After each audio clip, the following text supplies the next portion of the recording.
area will have provisions to allow for these bicycle lanes. Mr. Speaker, at a time where our tourism industry is going through a difficult time, we are seeing more and more visitors to our province who want to be able to bicycle while they are here, whether it's through paths that are established on trails or whether it's along the roads of Nova Scotia.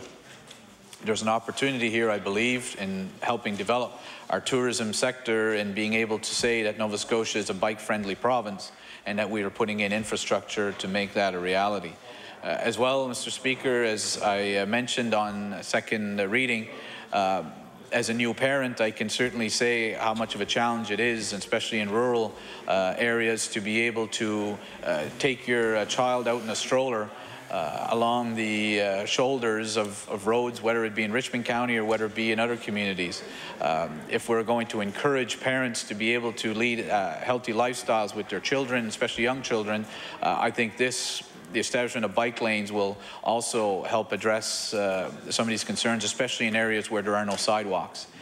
In many of our communities, that is exactly the case. So if this can as well allow parents to be able to walk and to exercise in a safe area along our roads, then certainly this is something which we will be more than happy to support, and I think will make a real difference. So again, with those few comments, Mr. Speaker, I again thank my colleague from Dartmouth East who first brought this forward, for continuing to push the idea, and certainly all of his colleagues in the sport of biking who have lent their support along the way on the debate of this bill and on making sure that it does go forward, and we're looking as well forward to when the government will proclaim this legislation and make it a reality here in our province. So with that, Mr. Speaker, I thank you for the opportunity to make a few comments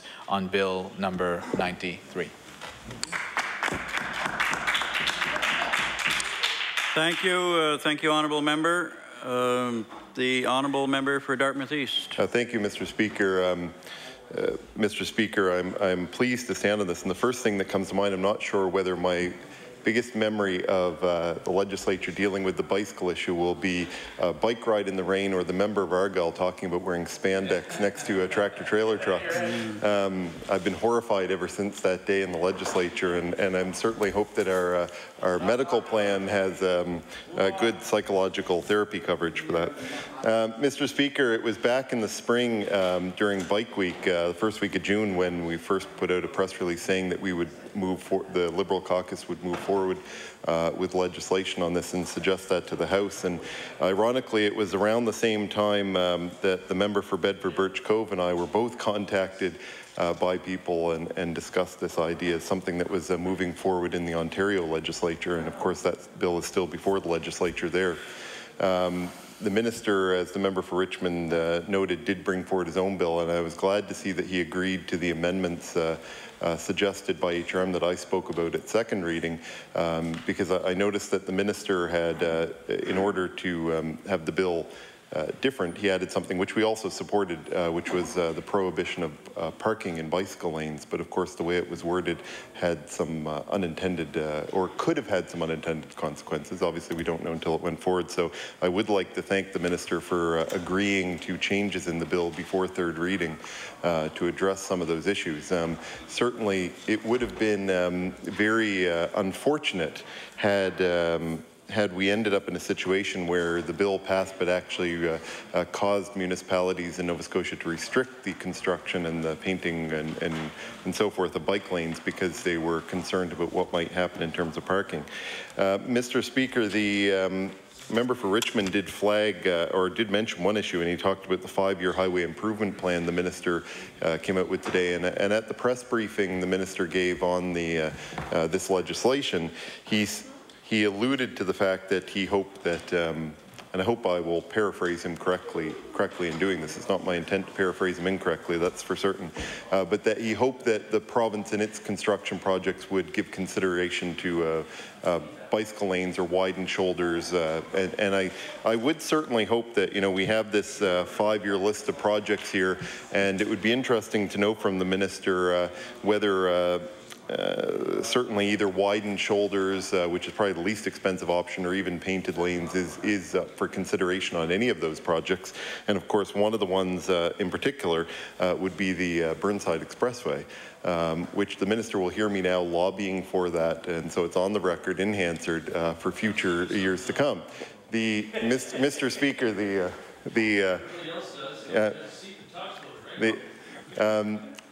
know, Mr. Speaker.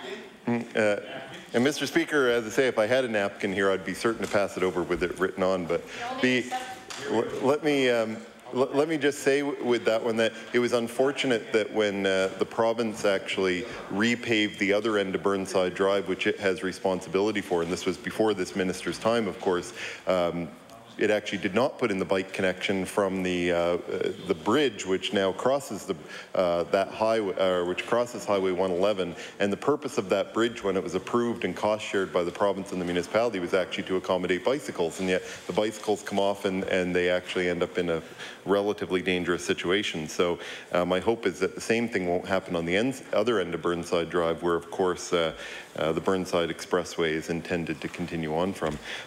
You know, Mr. Speaker, since this legislation, since both my bill has come forward and the Minister's legislation, I've received a number of emails and calls, and I know the Minister has as well, because we've both been the addressees on many of those pieces of correspondence from people all over the province involved in biking and so forth, who have pointed out that if the province works with municipalities and also on its own highways to ensure safe passage and try and promote that idea, that what will happen is that they will be better able to promote Nova Scotia as an ecotourism, as yet one other ecotourism option in terms of bicycle tourism and so forth. And I do believe that's a real option.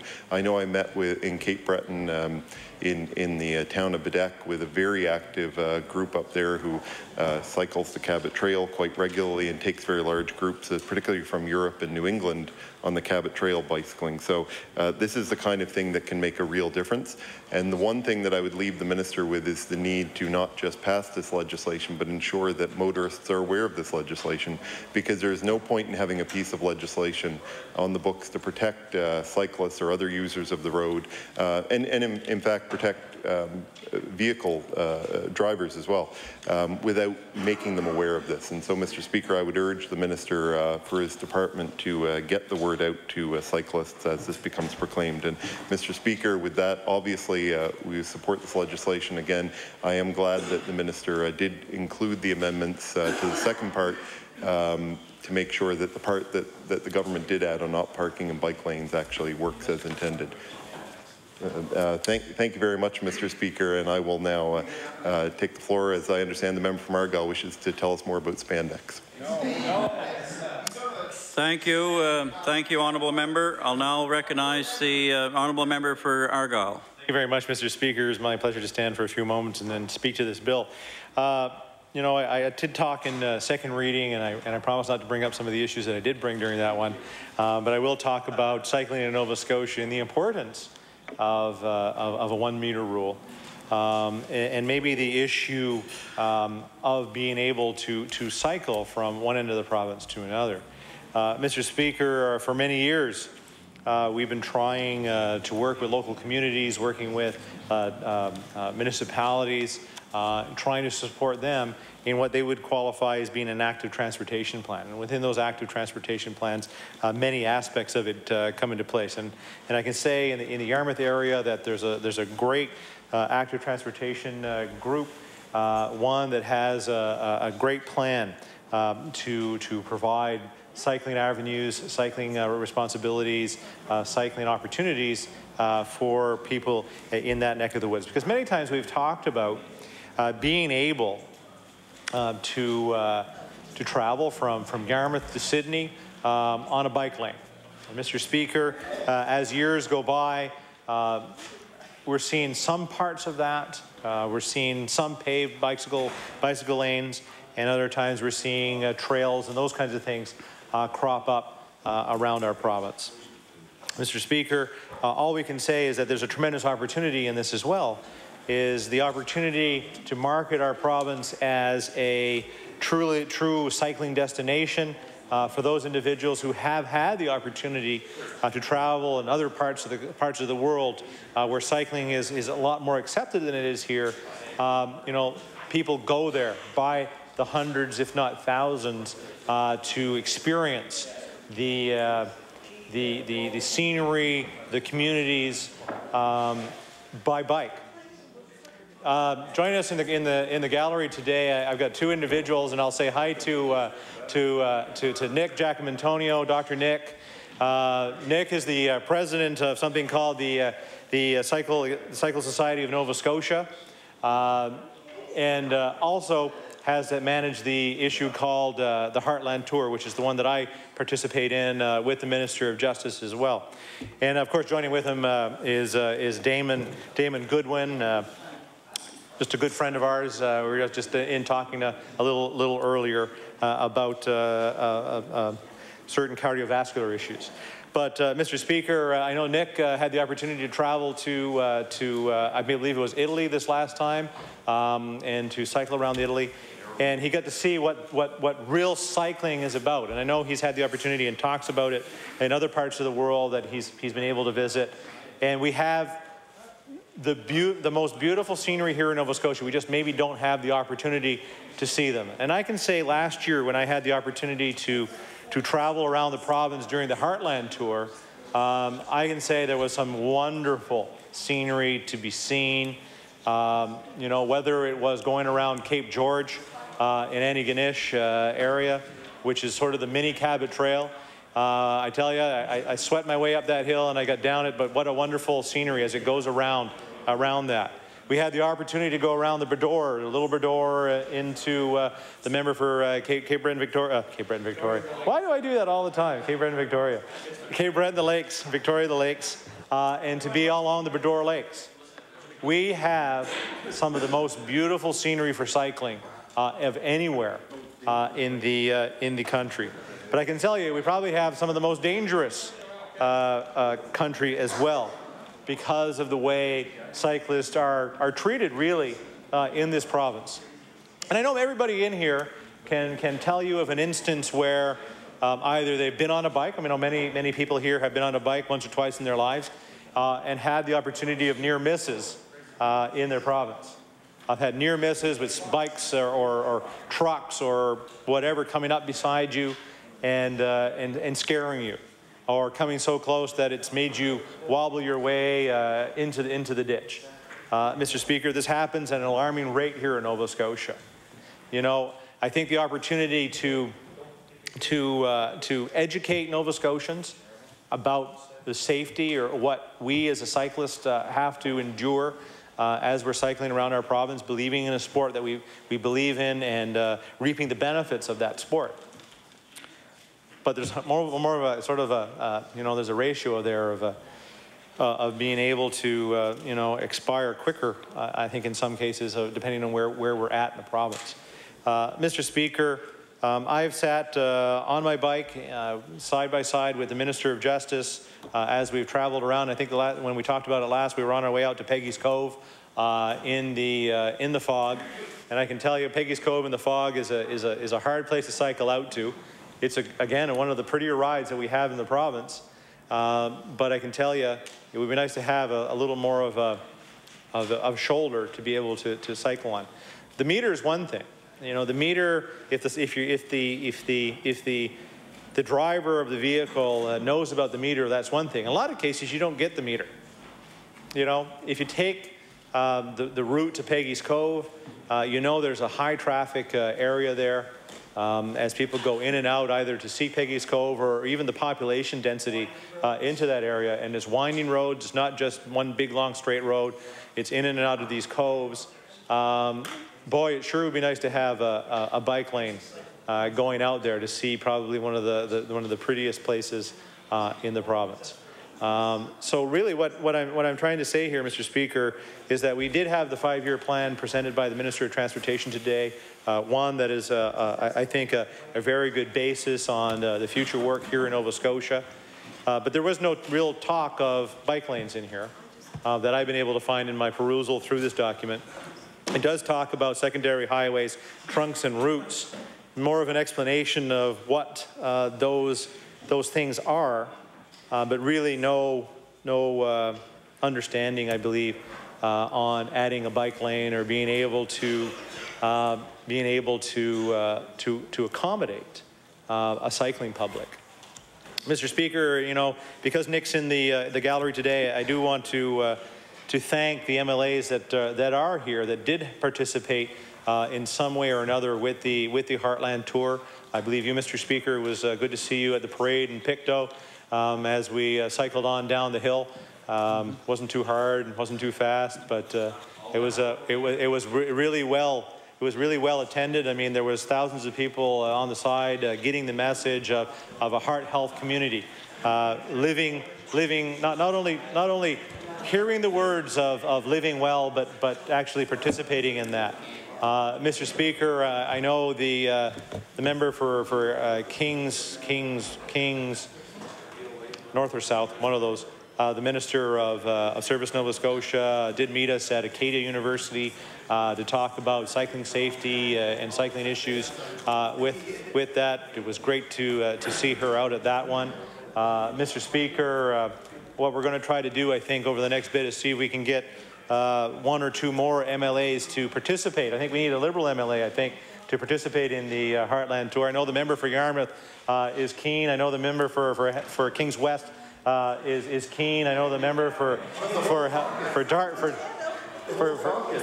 Dartmouth North is interested. So, Nick, I hope you're writing down the names of some of these MLAs to make sure that we have them along for this. But, Mr. Speaker, it goes to not only the heart health communities, but it's the safety of the cycling population. Of being able to go out and do something that we love, to participate in an active lifestyle, and to be able to do it in a safe manner. So, Mr. Speaker, I thank the Minister very much for bringing this issue to the House, to acknowledge the cycling public that is out there, and hope that this is not the final discussion that we're going to have on cycling in this House of Assembly.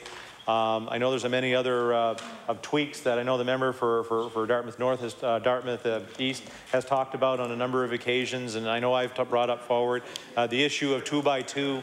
I know I talked about the single file issue last time when we were here.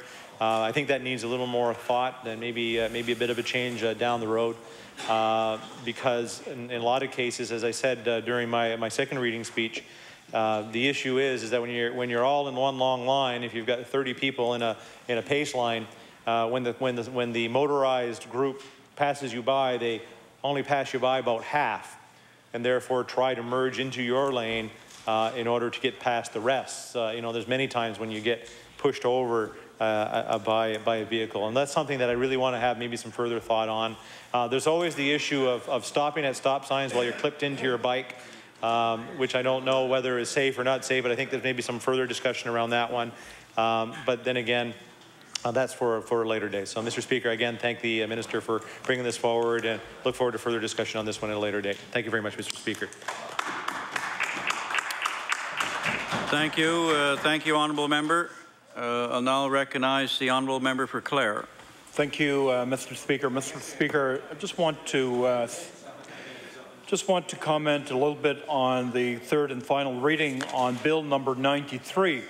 Mr. Speaker, as I've indicated on second reading, this bill amends the Motor Vehicle Act. It certainly will help to make our roads safer for our cyclists. Some people will say it's a start. Some people will say it doesn't go far enough. Mr. Speaker, I understand that the government did consult with the members of the cycling community before these amendments were brought in by the Minister.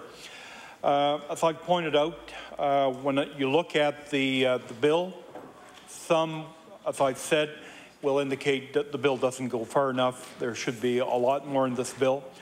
As I've pointed out in second reading, this is certainly a step in the right direction. It's a beginning. I hope that the government, the minister, will be able to work with the cyclist community and build up on this bill. Mr. Speaker, as I've indicated, this bill will require drivers to leave a meter between them and cyclists on our roads.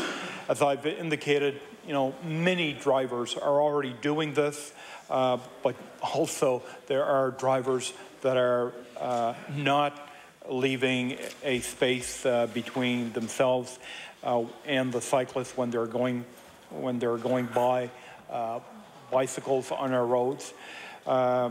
When you look at the number of fatalities that are taking place on our roads, one, it's too many. And naturally, if we can make any changes on our roads to make it safer for drivers and make it safer for cyclists, then we need to make those changes, Mr. Speaker. One final thing before I take my seat. I think it's absolutely critical for the government when this bill becomes law. We need to reach out to all drivers in Nova Scotia to make them aware of this 1 meter rule. I know we will need a lot of reaching out. It's not just a couple times, and once the word is out, you expect to believe that all drivers are aware of this 1 meter rule. I would encourage the government, to repeat this exercise. We need to make drivers aware, all drivers, of this 1 meter rule. If we can make our roads safe and safer and prevent, any fatalities, then it's at the end of the day, then I think it's absolutely critical. So, in closing, Mr. Speaker, this is a good first step. I certainly applaud the government, the minister, for bringing these amendments forward, and I certainly will be voting in favour of this bill. Thank you very much. Thank you, Honourable Member. I'll now recognize the Honourable Member for Bedford Birch Cove.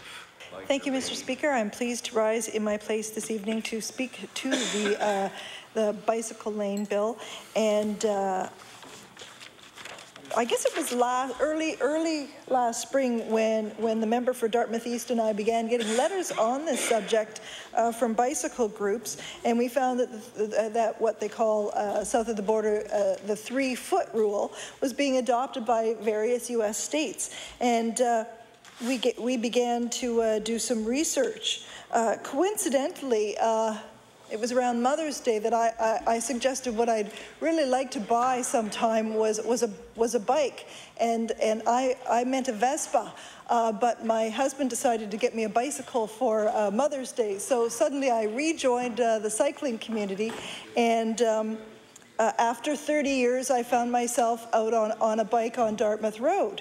And I have to say it was a fairly scary experience going down Dartmouth Road where people are coming off a highway basically and whizzing by. And that's when I decided that we needed a 3-foot rule because it was really pretty scary. And speaking of scary, I don't wear spandex when I bike, but I just wanted to point out what a cost-effective, healthy way this is for people to get about in the city. And there are various communities in Nova Scotia where you see it more than others. For example, in Wolfville, it's a very popular way to get around town. You see a lot of bikes, and people are using bicycles there the way they do in Europe. You go to town to get your food from the market, and everyone just cycles about.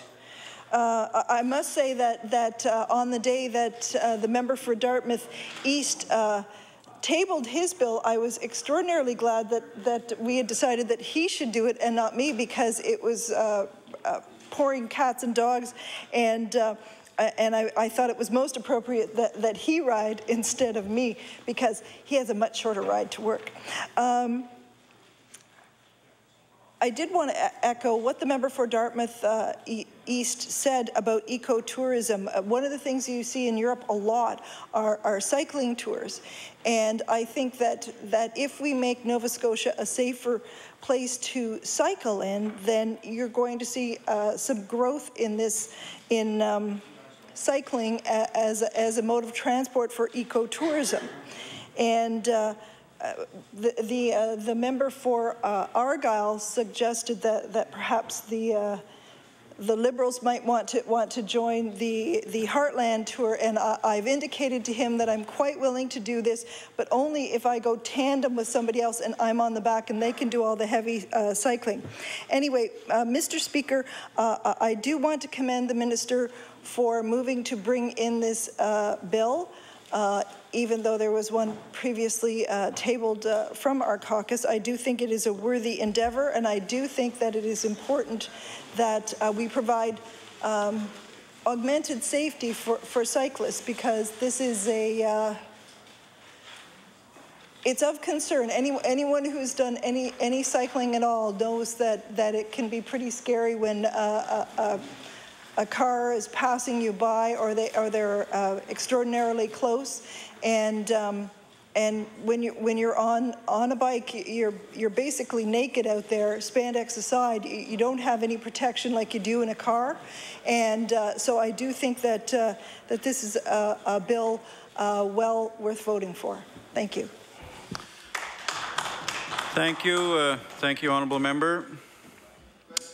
Any further speakers on the Bill 93? The question has been called. All those in favour of the bill signify by saying aye. Aye. Those against say nay. The motion is carried. Bill number 93, an act to amend Chapter 293 of the Revised Statutes 1989, the Motor Vehicle Act. Order that this bill do pass. Order that the title be as read by the clerk. Order that the bill be engrossed. The Honourable Government House Leader. Thank you, Mr. Speaker. Mr. Speaker, could you please call Bill 94 the Motor Vehicle Act? Bill number 94 for third reading. Are you moving that bill? It's been moved, and the third reading for Bill 94. Any speakers? The Honourable Member for Inverness. Thank you, Mr. Speaker. And I rise tonight to speak on this bill. I know there were some concerns raised by a number of businesses in the province, the Nova Scotia Automotive Dealers Association being the prime one. And this bill is good in the sense that its goal is to protect consumers, and that's important. And it's also focused on allowing consumers to make decisions with all the information that they should have to make such decisions. So, Mr. Speaker, and I know that the Automotive Dealers Association had said themselves that Bill 94 raises the bar on used vehicle sales. And they did raise a concern, though, and that was that that this bill, and if we're going to put legislation forward, that we should be aiming to protect all consumers. And they felt that, and they gave some statistics, Mr. Speaker, and I know this was covered in law amendments, so I'll just read them for the benefit of the House. There were 200,000 used vehicle sales per year in this province, and of those, only 82,000 are sold by dealers. Most of sales, 60% of them, are sold private person to private individual to private individual. Now, of the 40% that the dealers are selling, of that 82,000, 53,000 are sold to a consumer. The others are sold to a dealer. So, to sum up, 25% of used cars are sold from dealers to consumers, to individuals. So this legislation, they felt, if we as a House here, if we were here trying to protect consumers, we would want to expand the legislation to ensure that it included all sales. And the legislation, the way it was originally written, did not. So they had proposed changing the word from dealer to seller.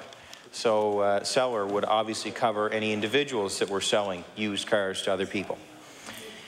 So, and I guess we would concur that people, whether they be dealers or whether they be individuals, should be held accountable for disclosure of all information relative to the fair purchase of an automobile.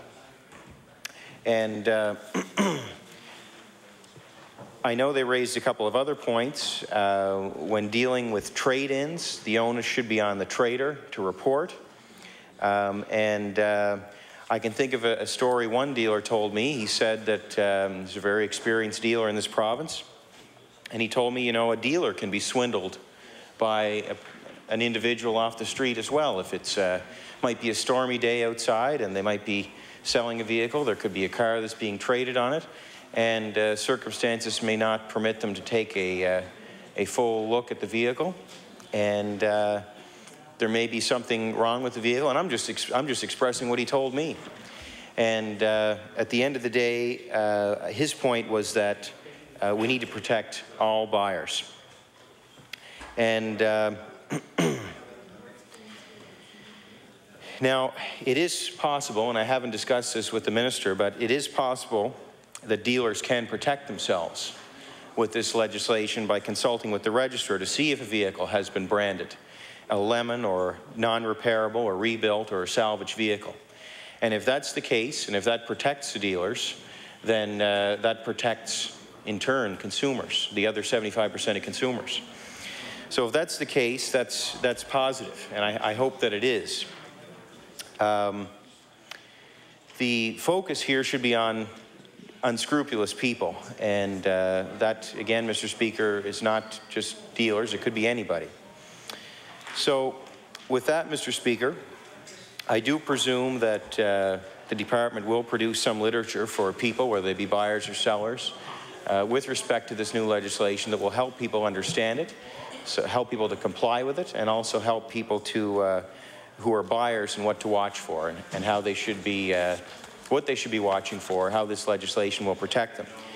And I know some years ago, and I'm sure we can all attest to this, my own father bought a car one time that all the information wasn't disclosed on it, and it was a private sale, and there were some significant problems with the engine of that car, and it cost him quite a few dollars to fix. And you know, when you're in small town Nova Scotia, usually you assume you're dealing with honorable people, but the person who sold this car obviously knew something that they decided not to disclose.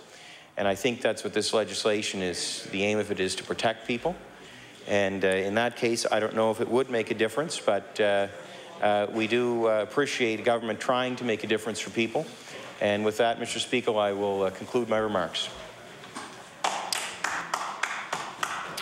Thank you, Honourable Member. I'll now recognize the Honourable Member for Preston. Thank you very much, Mr. Speaker. I'll be quite brief on this. I think this is a very good bill.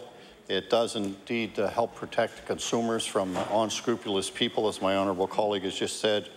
And we know already that the reputable car dealers typically do this type of reporting now. But unfortunately, there's always someone out there that decides they're going to try to make some money off of something that maybe isn't as good as it appears to be. And I think that this law will help definitely disclose those problems that individuals that aren't going to be taken in by unscrupulous people. Typically, too, people that are buying a used car either buy it because they want a cheap transportation, or it's all they can afford. So if you get somebody that buys something that's all they can afford, and then find out that they have some serious problems with them, then they have to go buy another car or a huge amount of money in repairs. Indeed, it's very serious for a family in that situation. So I'm glad to see this bill is here. I'm pleased to see that the government is moving forward on this particular act, and indeed should make it better for Nova Scotians. With those few words, I'll close my remarks. Thank you. Thank you, Honourable Member. Questions being called on Bill number 94 at third reading. All those in favour signify by saying aye. Aye. Those against say nay. The motion is carried. Bill number 94, an act to amend Chapter 293 of the Revised Statutes 1989, the Motor Vehicle Act. Order this bill do pass. Order that the title be as read by the clerk. Order that the bill be engrossed. I'll now recognize the Honourable Government House Leader. Thank you, Mr. Speaker. Mr. Speaker, could you please call Bill number 95, the Consumer Reporting Act? Bill number 95, the Consumer Reporting Act. Speaker, I move third reading of Bill 95. Third reading has been moved. Question. Any speakers? Question's been called. All those in favor signify by saying aye. Aye. Those against say nay. The motion is carried.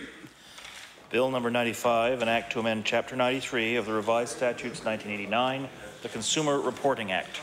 Order this bill do pass. Order that the title be as read by the clerk. Order that the bill be engrossed. The Honourable Government House Leader. Mr. Speaker, could you please call Bill number 97, the Motor Vehicle Act? Bill number 97, the Motor Vehicle Act.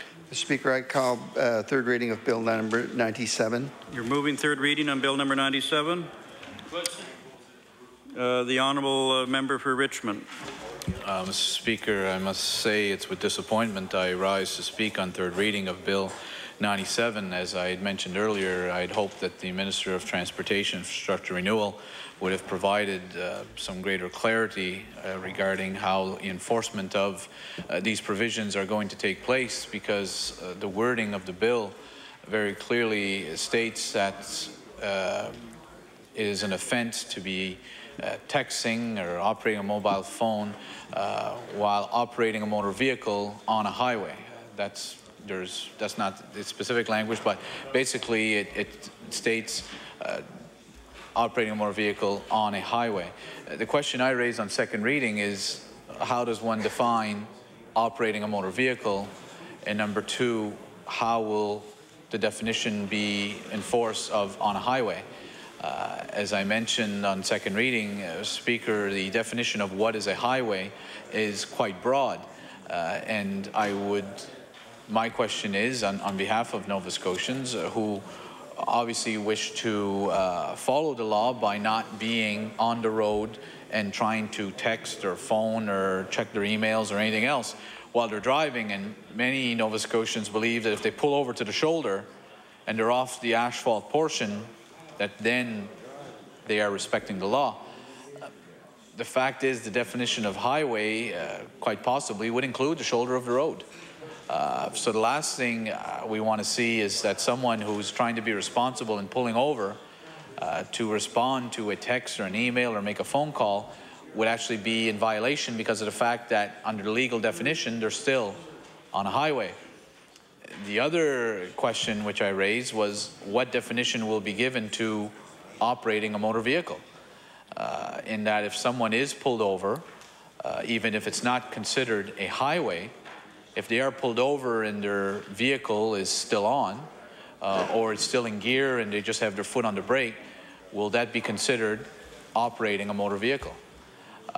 Again, most Nova Scotians would believe that pulling over in a safe fashion and being a safe distance on the shoulder of the road is acceptable, but without being given a better understanding of how those two specific terms will be interpreted by police enforcement, one's left to wonder exactly what do you need to do to respect this law. There is no question that Nova Scotians are very concerned about the rate of accidents that have been caused due to texting and due to driver distraction, the rate of fatalities, the rate of close calls that has resulted from this. But again, I'm sure Nova Scotians want to be very clear on what do they need to do to respect this law. That's why I raised it. I thought it was being responsible as a member of the opposition to bring it to the minister's attention, his department's attention, and unfortunately on third reading it was an opportunity to be able to address that concern and put on the record what the minister's interpretation is and what the intention of that exact wording is going to be. Because often, Mr. Speaker, as I'm sure many members will know, that when the courts have been asked to interpret a law, they'll look to the legislature to see what the debate was and what the exact intention of the government or the person that is proposing legislation. This happened before. I actually was interested to see that on the case that went forward regarding the insurance cap that had been proposed by the previous administration, a number of members of this House are quoted in the decision because of the fact that the judge that looked at the appeal actually, or I think it was at the first stage, but the judge that first looked at it actually went through Hansard and read and quoted from members what the intention was of the cap on minor injury. And that was part of his decision. So this was an ample opportunity for the Minister of Transportation, Infrastructure and Renewal to stand in his place and say, here is what our intention is in passing this bill, and here is how we anticipate it'll be enforced. So that way, if there was some confusion, and that someone who felt they had pulled over to the shoulder, that they hadn't turned off their vehicle, and that they're actually texting on their phone and would be charged, that they'd be able to go to the courts and the judge would be able to look back and say, well, what was the true intention of the government? By not having the minister put it on the record after such a concern has been raised, unfortunately, the courts would really be left to try to figure out on their own what the minister's intentions were and whether the language in the Act is a proper reflection of that. Whereas if he stood in his place and said, based on what the member for Richmond raised, I want to say quite clearly as minister, here is what we feel and here's what our intention is with this, and here's how we would see it being enforced. Unfortunately right now that is not clear. I find that very unfortunate, again, because I believe Nova Scotians want to respect the law. I think there's some confusion here. I can tell you, Mr. Speaker, that a number of years ago, while going to university, I worked at the examiner's office at the Registry of Motor Vehicles, and I saw people come in who had their licenses suspended. And in some cases, it was situations where they're in the back seat of their car, but because they had the key in their possession, they were considered to be technically operating a motor vehicle. Speaker, that's why I felt it important to raise the issue, to make sure and to give the minister an opportunity to make it very clear as to what the expectations are and how this will work, so that there is no confusion here and that Nova Scotians trying to respect the law and follow the law are not going to be charged due to the fact that the language here doesn't appear to be specific enough, and that there may be a broad interpretation of both what is a highway and, number two, what is operating a motor vehicle. So again, Mr. Speaker, I think it was a reasonable concern to raise. Unfortunately, it doesn't appear to have been addressed or looked into. Possibly the minister still has an opportunity to rise in his place and maybe say a few words just on that matter, so it is on the record and it is very clear, not only to us here in this House when we'll be asked by our constituents what are the new rules and how do I respect the new rules, but as well, as I mentioned before, should there ever be court cases dealing with this, the judges will have an opportunity to reflect and look back on the words stated by the Minister of Justice when this very concern has been brought to his attention, and that they'll have that to rely upon. So again, hoping that these concerns are being taken seriously and that the department and the minister are looking into it. I do hope when I wrap up my comments that the minister will rise to say a few words on that and not just have the government House leader shout out question after my comments. So that is my hope, Mr. Speaker, and I guess only time will tell. But with that, Mr. Speaker, I'm pleased to support Bill 97 and certainly hope that the concerns raised will be addressed prior to its final passage here in this chamber. Thank you. Thank you, Honourable Member. I'll now recognize the Honourable Member for Dartmouth East. Thank you, Mr. Speaker. And just very briefly, I wanted to follow up on the member from Richmond's comments in a couple of ways.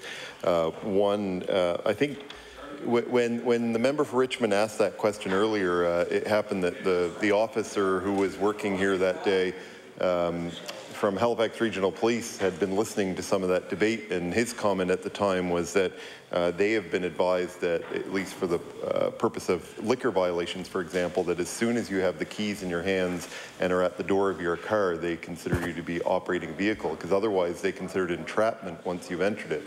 And that is the instructions that the HRP is giving their incoming officers for the phrase operating. And so whether that is the case in this bill, I don't know, but obviously if it is, that becomes a lot more of a complicated situation. Not that someone's going to get ticketed for standing outside their car, I'm sure, but the member for Richmond talked about people pulled off the side of the highway. And of course, the definition of highway in the Motor Vehicle Act, which this adds it to, says, and I'll quote that, a public highway, street, lane, road, alley, park, beach, or place including bridges thereon, or two, private property that is designed to be and is accessible to the general public for the operation of a motor vehicle. And that definition of a highway certainly is as broad as the member for Richmond would suggest that it is. The last thing I would just like to comment for the record is when we had looked at the bike legislation earlier, one of the things the minister had said was that it was that the place for fines was in regulation, and one of the issues he had with the wording of the bill as we had introduced it was that it actually set the fines out for violating the 1 meter rule. Yet then, not the very next day did the minister introduce this act, which of course one of the things it seeks to do is in fact set the fines for this and actually amend the fines. So, you know, in exactly the same wording that we had in the previous one that the minister said shouldn't be done in an act. So I would just like to point out the fact that on one day the minister said it was the inappropriate way to deal with fines under the Motor Vehicle Act, and then the next day he introduced an act that did exactly the same thing with pretty well exactly the same wording. So, Mr. Speaker, I too, like the member for Richmond, would just love to hear the minister speak ever so briefly, at least in terms of the issue of operating. Obviously, we support this. It's not to suggest that we don't, but one would hate it. We spend a lot of time in this legislature, as I'm sure all legislatures do in fairness, dealing with housekeeping matters that come up because things are interpreted in ways that we didn't intend them to be interpreted. And, you know, here we have situations that maybe could be avoided in the future if it becomes an issue. And in fairness to the minister, this is obviously an issue, especially in those words, that would predate him as minister and his government. I mean, this is something that goes on and on, but no different than the Nova Scotia Museum Act, which we will deal with at another time. That is a similar situation where something's gone on for 16 years that we now find ourselves having to deal with. So, Mr. Speaker, with that, I would just echo the comments of the member for Richmond, and certainly I'll be supporting this, with my colleagues, support the bill, but hope the minister has addressed those issues with staff, even if he's not prepared to talk to them in the legislature.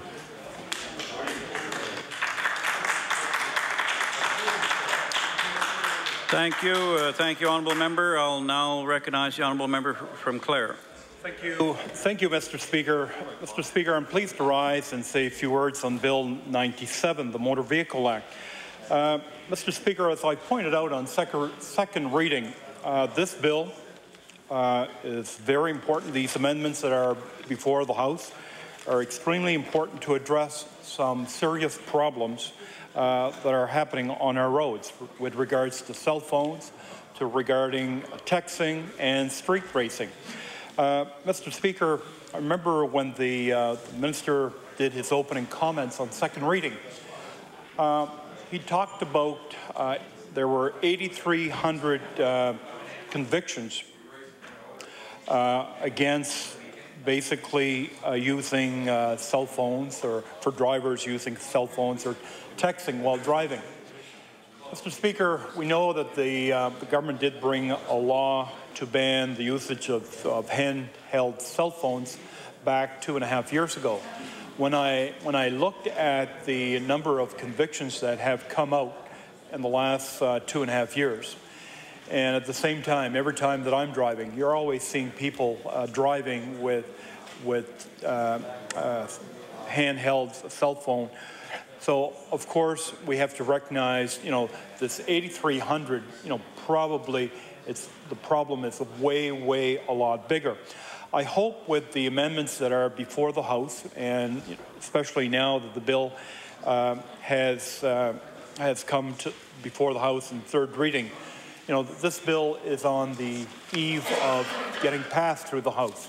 Now, again, as I pointed out earlier on Bill number 93, once this bill becomes law, it's absolutely critical for the government, for the minister. We need to make our drivers aware of these changes. And it's not just by advertising, you know, for 1 day or 1 week. And, you know, you're hopeful that you're going to be able to reach out to all the drivers within that period of time. You know, this is very serious, and I encourage the government, I encourage the minister, we need to get the word out, but we need to repeat that message, Mr. Speaker, because if we're going to try to make our roads safer, and it's certainly address street racing on our roads, texting and using cell phones while driving, we need to, again, it's absolutely critical. You know, if we're going to have success behind this rule, these changes, these amendments, Mr. Speaker, it's absolutely critical for the government to promote and make drivers aware of these changes. There's no doubt, when you look at the number of fatalities that we've had last year on our road, you know, everybody will agree. Driving, there's so many distractions when you're out there, when you're driving, and eating, you know, adding a few more, especially when drivers are, you're meeting on the road, that are either texting behind the wheel or talking on a phone behind the wheel.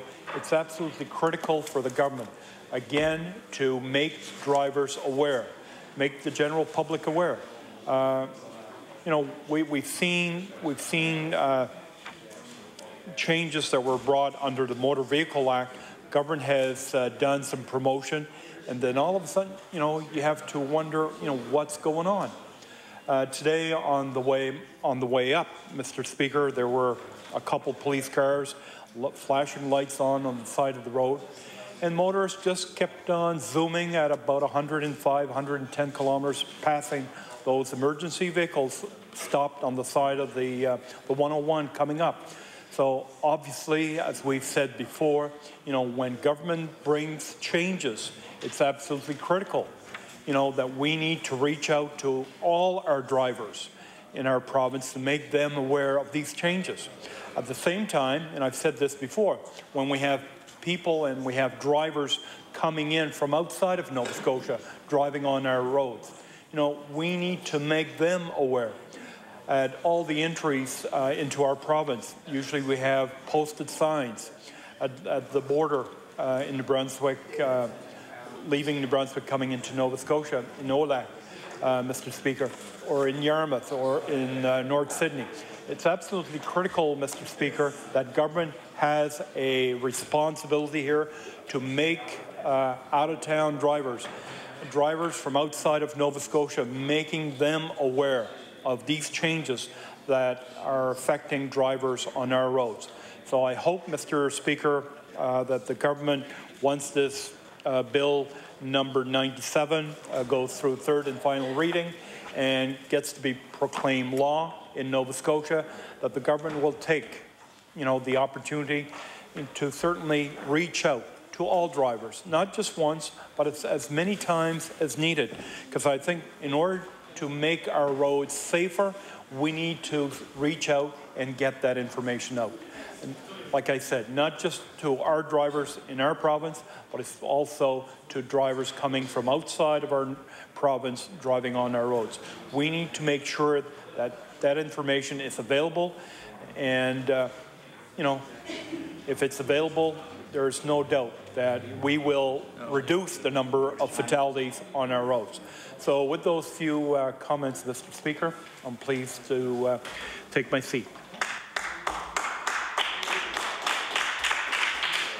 Thank you, Honourable Member. I'll now recognize the Honourable Member for Digby Annapolis. Thank you, Mr. Speaker. Mr. Speaker, I wasn't going to get up and speak on this bill, Bill 97, but I stood in this House approximately 2 years ago, and we spoke on a similar bill with the cell phone. And this time, it's about texting. The next time we stand up here in a year or two, it'll probably be about reading a newspaper. Well, we won't be able to do that. The next time we stand up, it'll be about drinking coffee in our car.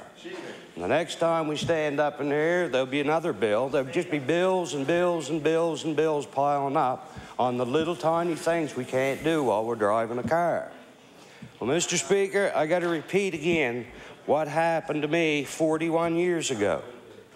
41 years ago, I went to take a driver's test in Digby, Nova Scotia. And I get into the car, and I thought I was doing everything right. So I was going down the road, and I took one of my hands off the wheel out of the 2 and 10 position. I took one off and relaxed it. And I was made sure to put that hand back on that wheel in that number 2 position. If not, I was going back to where we started, and I would not receive a license. The only way I could take my hands out of that position was to put a blinker on with my left hand, or if a standard car, I shifted with this hand. Other than that, my hands never left that 2 and 10 position. I always thought for 41 years that that was the law in this province. I'm finding out it's not. I guess it's not. Nobody can find this law anywhere. So I was taught wrong from day one that my hands in 2 and 10 position on that steering wheel was wrong. And here we are going to go bill by bill by bill by bill in this house. What's next? What's going to be next? No newspapers. No putting makeup on in the cars. No opening coffee cups in the cars. Is it going to be bill by bill by bill? Because I want to get ready for the next bill that comes up in this house that I've got to stand up and say the same thing again if I'm still around here. But there's got to be a law. I thought there was a law. So let's make a law, and let's put it in this bill, that if your hands aren't in a 2 or 10 position on that steering wheel, when you meet an RCMP officer, you're going to jail. Unless you're putting a blinker on or shifting a standard car. Mr. Speaker, that's all I wanted to say about that, and it sounds like good common sense to me. Thank you, honourable member. The question's been called. All those in favour signify by saying aye. Those against say nay. The motion is carried. Bill number 97, an act to amend Chapter 293 of the Revised Statutes 1989, the Motor Vehicle Act. Order this bill do pass. Order that the title be as read by the clerk. Order that the bill be engrossed. The Honourable Government House Leader. Thank you, Mr. Speaker. Mr. Speaker, could you please call Bill 98, the Solemnization of Marriage Act? Bill number 98, the Solemnization of the Marriage Act. Third reading of Bill 98. Third reading of the bill has been done. Questions being called. All those in favour signify by saying aye. Those against say nay. The motion is carried. Bill number 98, an act to amend Chapter 436 of the Revised Statutes 1989, the Solemnization of Marriage Act. Order this bill do pass. Order that the title be as read by the clerk. Order that the bill be engrossed. The Honourable Government House Leader. Thank you, Mr. Speaker. Mr. Speaker, could you please call bills for second reading? Bills for second reading. Mr. Speaker, could you please call Bill 113, the Clothesline Act? Bill number 113, the Clothesline Act. I'll recognize the Honourable Minister of Energy. Thank you. The Minister of Energy responsible for Conserve Nova Scotia, to be absolutely clear, Mr. Speaker. Mr. Speaker, first of all, I'd like to move second reading of Bill 113, and I'm pleased to bring forward an act to prevent the prohibition of the use of clotheslines that will allow homeowners in the province to use clotheslines regardless of restrictive covenants. This will apply across the province. Mr. Speaker, in researching this bill, staff spoke to several developers who indicated that while they have covenants prohibiting clotheslines in their communities, they generally don't enforce them. You move into that particular development, however, it's there, but they don't enforce it. However, there are clothesline covenants in the province that are still enforced. For example, a newer community located in the Annapolis Valley that includes clotheslines and restrictive covenants, and the developer has indicated that they are enforced. There is also confusion among homeowners who may have signed an agreement a decade or so ago when they bought a new home and they're not sure of whether it's still being enforced. Nova Scotians should have clarity on this point, and as a province, we need to send a clear message that we support Nova Scotians in their efforts to reduce their energy use. Nova Scotians want to know that what they can do to save money, and they want to contribute to a better environment. Line drying clothes is a simple and effective way to do both. Now, Mr. Speaker, we know that using clotheslines or drying racks for laundry can save up to 10% of a home's residential energy, saving the homeowner money and reducing greenhouse gas emissions. This is a change that we're proposing to help make life more affordable for Nova Scotians and, of course, to deal with the greenhouse effect. But in conclusion, before I wrap up, I'd like to emphasize that Bill 113 is a piece of legislation that will clarify confusion around the topic of covenants for homeowners. No longer will covenants include the prohibition of clotheslines. I'd also like to compliment the many Nova Scotians, many that live in my community, who are conscious of energy and continuing environmental concerns as they make the deliberate choice of using clotheslines in their neighborhood and in their community. Finally, I've heard from opposition members that this is one of a number of pieces of legislation that should be bundled together in enabling legislation in what is called omnibus bills. Having spent more than a decade on that side of the House, Mr. Speaker, I know that I'm on the record with a number of patented lengthy rants about such omnibus bills and the need to allow separate pieces of legislation to be judged on their own merit. Private members' bills have a role in this legislature. I heard the member from Richmond talk about it earlier. In fact, as an opposition MLA, I introduced such bills. One in particular stood on its own, received the support of the government of the day, which resulted in the renaming of the provincial park in Lewis Lake to be named after Jerry Lawrence, a previous Conservative MLA and a cabinet minister from an area. This was a piece of legislation that stood on its own merit and was passed in this chamber. Now, two of my colleagues, the member from Halifax Citadel Sable Island and the member from Halifax Chebucto that you will hear from later, have introduced private members' bills while in opposition on the topics of yielding to buses and clotheslines, respectively. Such legislation stands alone as private members' bill in opposition, and each deserve the same respect as government bills today. That's the basis of private members on that side of the House, and when we get in government, as we are now, we have the opportunity for a government bill.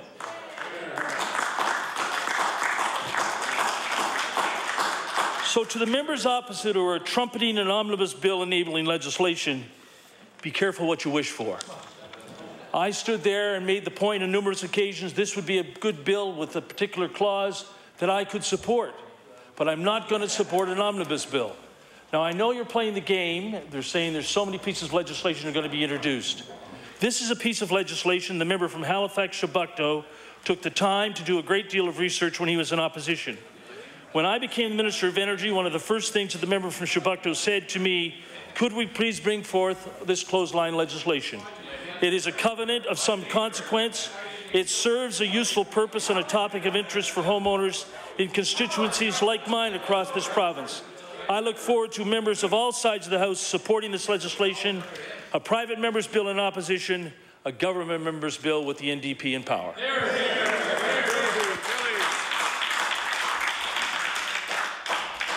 The honourable member for Dartmouth East. Thank you, Mr. Speaker.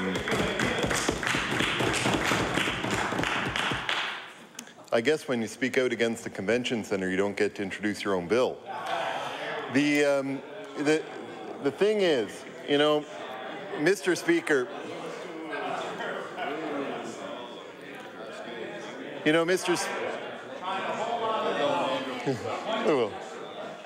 I got an hour, right? So I can stand here and wait till it gets quiet enough to hear myself. Mr. Speaker, let me start by saying that I don't think there is anybody on, at least in the Liberal caucus, who thinks that covenants should be able to prohibit clotheslines. I really don't. I think that, you know, let me add that I live in a subdivision that prohibits clotheslines, and I have one up anyways, and frankly, I don't really care what the developer says about it. You know, Mr. Speaker, the fact is that the vast majority of these covenants, regardless of what they are, aren't enforced anywhere. And I know the minister did mention some cases where they are. Interestingly, many of the ones that our researchers could find were actually in the riding of King South, where they have covenants prohibiting clotheslines, which is kind of intriguing. I'm not sure why there are so many covenants in King South prohibiting clotheslines, but apparently it was a major issue there. I think to some extent the minister may misinterpret what has been said about the omnibus bills, especially as it relates to this and especially the enabling legislation. Mr. Speaker, this was introduced the other day and trumpeted by this government as one of 3 bills that would lead the work of the Suburban Priorities team, which it had appointed on that day, when in fact, this is a bill that the member for Halifax-Chebucto, by the minister's own admission, had done the work on in opposition, had introduced in opposition. The Suburban Priorities team had nothing to do with it. Yet this was one of the bills introduced that was so-called bills that the Suburban Priorities team had created. But we all know that the member for Halifax-Chebucto is responsible for this bill, and in fact it's a shame that the government wouldn't allow that member to bring this forward, since it's not going to be part of other legislation, that they wouldn't allow the member to bring it forward as a private member's bill and let it go forward, so it continues to have his name on it as it should. You know, Mr. Speaker, as a government bill, and here's why that matters, and why that should matter to many Nova Scotians who live in subdivisions with covenants. Because if you look at the covenants in my subdivision, or I'm sure in the subdivisions of many members of this House, there are a number of egregious prohibitions in those covenants, many of which would not be enforced. But if the government wanted to truly deal with this, the reason why enabling legislation may have been more valuable is because there are many things that appear in covenants written by developers that probably shouldn't be there. And those things are going to differ from community to community in terms of what's appropriate. And why wouldn't we allow, when a development is being considered, the municipality to deal with what should and should not be in a covenant? I do not believe that a covenant should restrict the use of clotheslines or the my wife calls them mushrooms. I don't know what they're really called, but the ones with the pole and the look kind of like a giant umbrella with strings on it. But you know, the fact of the matter is that there are, for example, and since we're going to get into the minutiae of it here, there are a number of covenants in Metro which prohibit the keeping of chickens. Well, we all know that in the member, we all know that despite the fact that Regional Council in Halifax has never once actually discussed the issue of chickens, the member for Halifax-Chebucto, the member for Halifax-Chebucto's riding was the site of the big court fight last year over that very issue. And yet there are many subdivisions that prohibit that. Well, why wouldn't you have enabling legislation that allows municipalities to deal with the issue of covenants, and they can deal with those issues so they don't need to be dealt with here? Doesn't, Mr. Speaker, I would suggest that makes a heck of a lot more sense. Because there are things such as the placement of oil tanks, enclosed oil tanks. In fact, there are guidelines in downtown Halifax in some areas which prohibit the natural gas meters on the outside, which has been an ongoing problem. But the municipality has the ability to deal with that and try and work it out without coming here. I don't disagree with the minister or the member for Halifax-Chebucto that there is a need for provincial legislation before the municipalities could actually deal with that issue. I agree with that. That's absolutely correct. And the member for Halifax-Chebucto did that research in opposition and figured it out. But the problem is, and this comes down to exactly what the member for Digby-Annapolis was talking about just a few minutes ago when he said that every year it seems we come forward with another prohibition in the Motor Vehicle Act, is that every single, now that we're prohibiting one thing in covenants, quite rightly, there's going to be another one that's going to come and say, well, you know, my covenants have this. My covenants have my covenant doesn't allow vegetable gardens, for example. And when we talk to the growing urban agriculture community, there are covenants in this municipality and others that wouldn't allow that sort of activity. And yet, does that mean we're now going to have to come forward with another bill that will address that single issue? That's why enabling legislation makes more sense, because there are many more issues in covenants exactly like this that the minister and this government could have dealt with all at once. But instead, we're going to have a number of these come forward. Mr.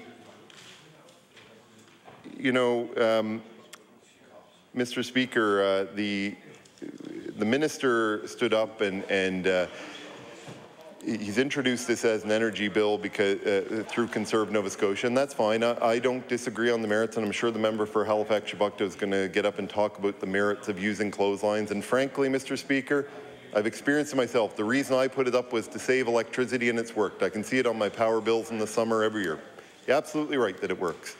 But it really comes down to the issue that if we're going to deal with the big issues in this House, let's deal with them. Let's deal with the real issue, which is covenants generally. Because there's somebody with some land that decides to sell a house, decides to sell a bunch of properties in a subdivision, and makes up whatever covenants they want and ties them to a deed. And you know, this is something that shouldn't be in them, but there's a lot of other things that shouldn't be in them. And Mr. Speaker, when I hadn't thought about it this morning on the way over, but I was going to bring the covenants from my own subdivision and table them, because some of the things that are in it are crazy. You know, if you wanted to change your snow tires over yourself, you can't do that on your property under the covenants that we have. If you want to have, it goes from everything from that to if you wanted a home-based business, despite being allowed by the municipality, the number of cars that could show up in a day is restricted in the covenants. There's lots of ridiculous things in covenants. And we need to be able to find a better way of dealing with them, because I just can't imagine that the government wants to have every single one of those complaints end up on the floor of this legislature every single time there's an issue with a covenant. And that's really what it's about. This isn't about, for me or for any of the other members of our caucus, whether clotheslines should or should not be allowed. Because I think that most Nova Scotians, maybe all Nova Scotians, would agree that that's a crazy thing to prohibit. But there's lots of other things in covenants that are crazy to prohibit, so why not create legislation that works for all situations and can allow this legislature to deal with the broader issues and the bigger issues on a go-forward basis, instead of creating a situation where this piece of legislation will pass. I don't have any doubt about that. It may very well pass with all party support.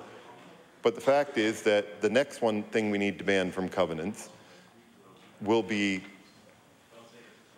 I'm not even going to say it because I don't want to have that debate in this legislature, and the member over there knows. But it may very well come from the member for Halifax-Chebucto's riding, since that's where the fight seems to always be. And I don't know what it is about the member for Halifax-Chebucto's riding that they seem to have all the those little fights that make the news. But so, Mr. Speaker, you know, it's not about.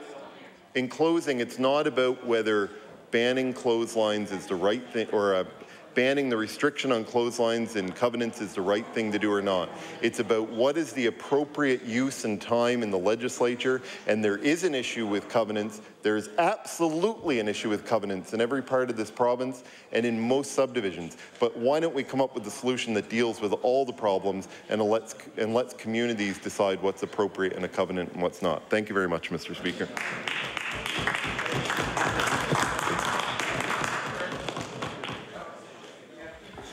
Thank you. The honourable member for Argyle.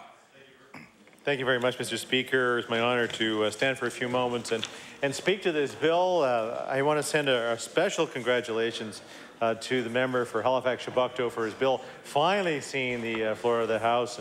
And even though it was stolen by the Minister of Energy to be brought forward, I thought it would be nice. I thought it would be nice if the member for Halifax-Chebucto would have been able to bring it forward. Order, please. I would ask that the honourable member retract the word stolen. Borrowed.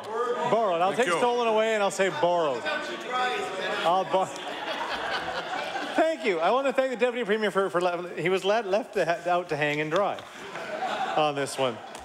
You know, who says the Deputy Premier doesn't have good things to say sometimes? Mr. Speaker, you know, I'm going to agree a little bit with the member for Dartmouth East on this one. I will. I have to do. I know the member for Hammonds Plains Upper Sackville has trouble on us standing and speaking to some of these bills. But Mr. Speaker, it's my right as a member of this legislature to spend up to an hour on a bill to speak as long as I want, really. So as much as I mean, how many words is this, Mr. Speaker? This is not a lot of words. It's 6 clauses. It's less than a sheet of paper. It's less than a sheet of paper.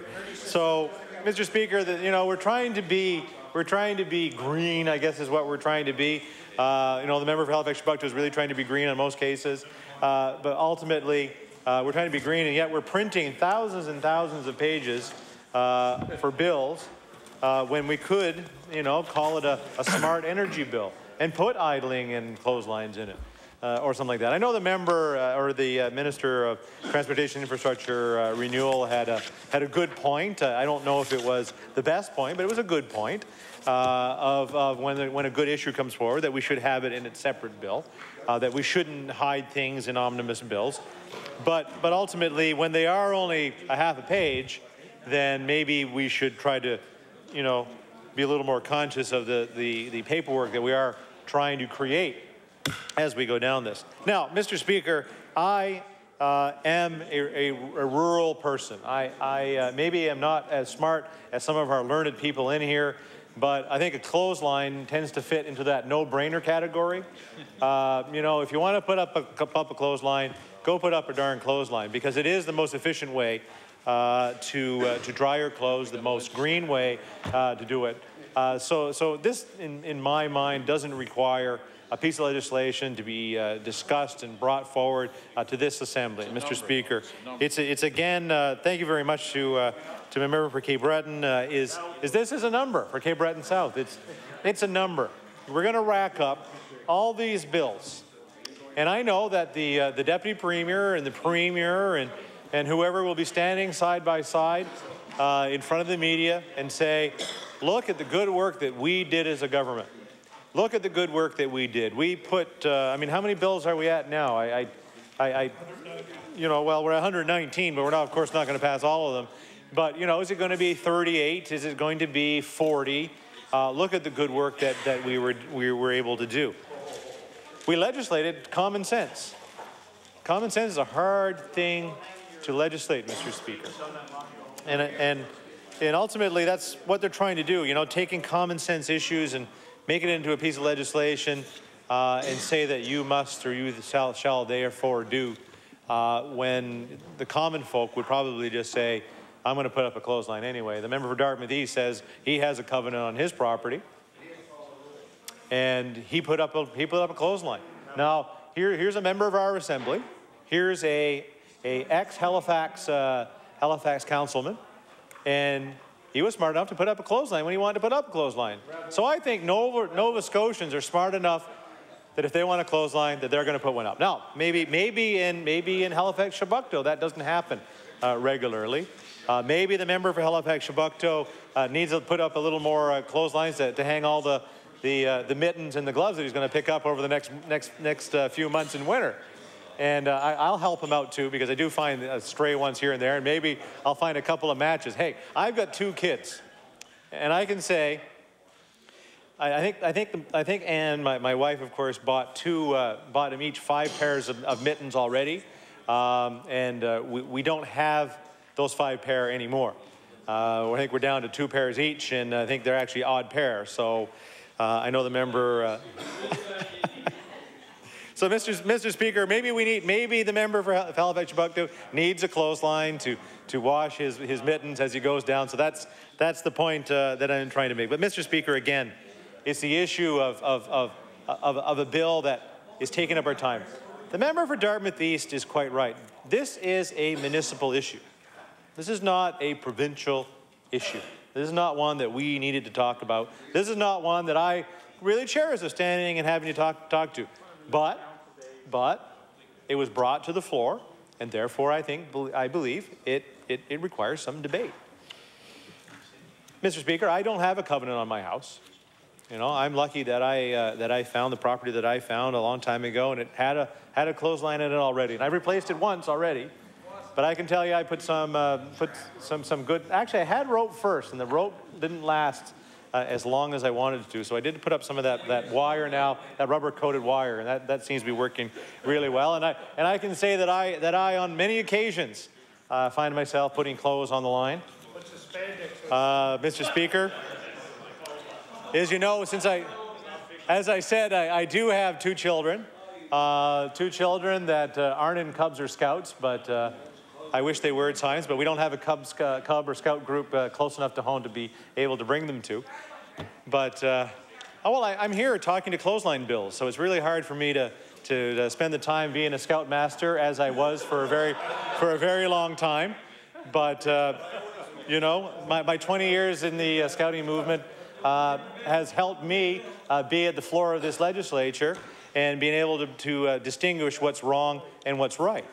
And Mr. Speaker, bringing something like this to the House is, no, I won't say wrong. I won't say wrong. Wrong's the wrong word.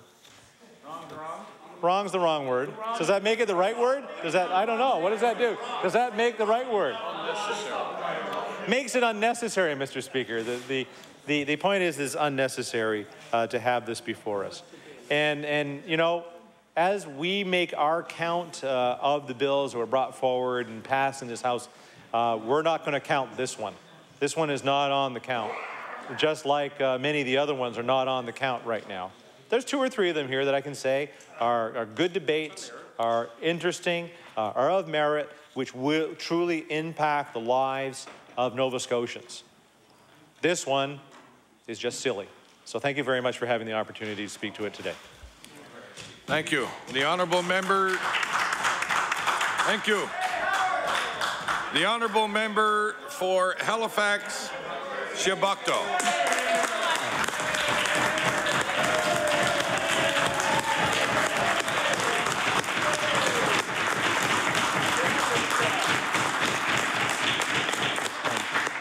I'm glad the honourable members are practicing their applause because I'm rising to make an introduction, Mr. Speaker.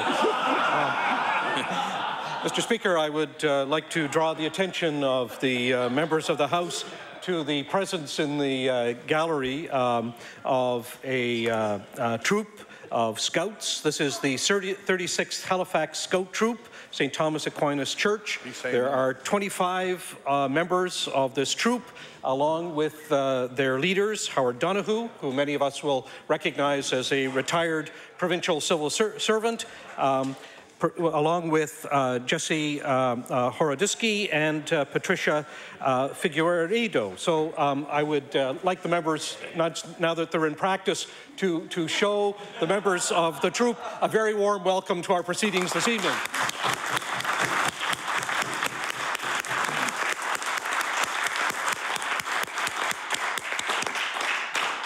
We welcome all visitors to the gallery and enjoy the proceedings. I will now recognize the honourable member for Halifax, Shabukto.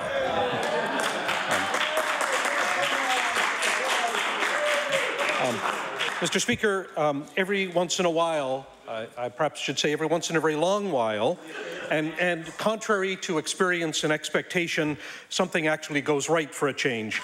And this bill is an example.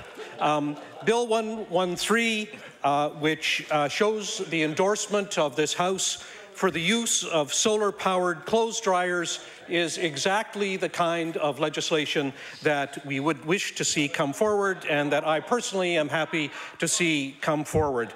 I have to say I've been somewhat puzzled by some of the comments that I've heard both here formally in the floor and outside this chamber. And one of the first comments that was made is that there were no real examples of such restrictive covenants or bylaws, and there was a questioning of the need for this kind of legislation.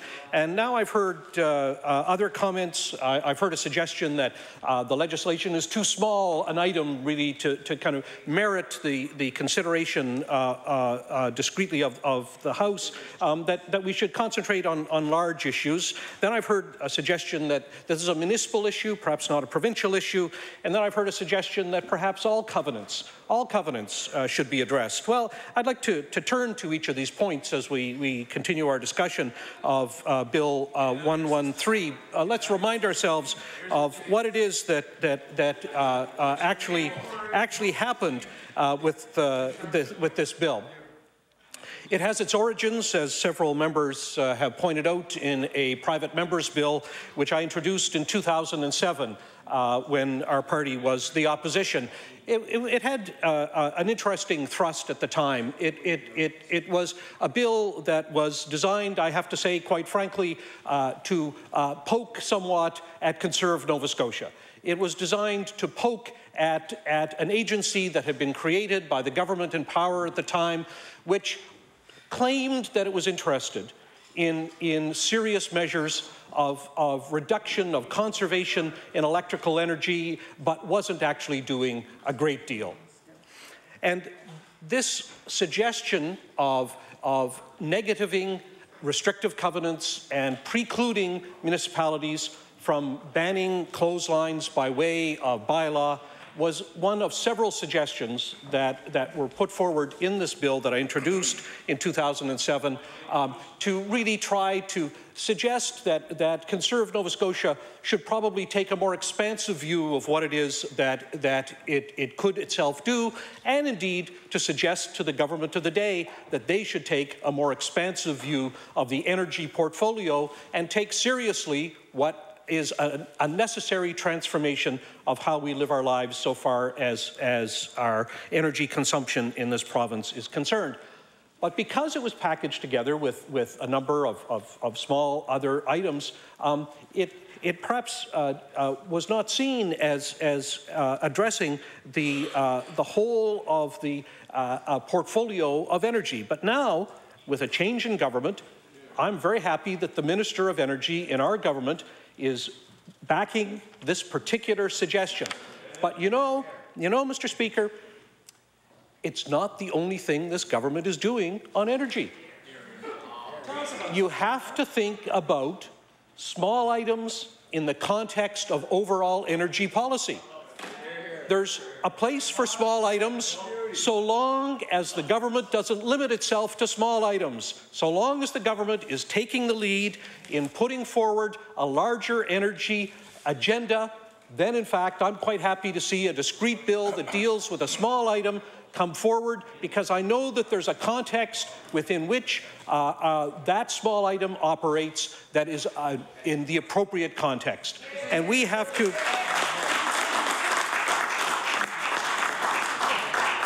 Let's remind ourselves that this small item comes forward in a context in which the government has pledged itself to reaching a target of 40% of our electricity to be generated by renewables by the year 2020.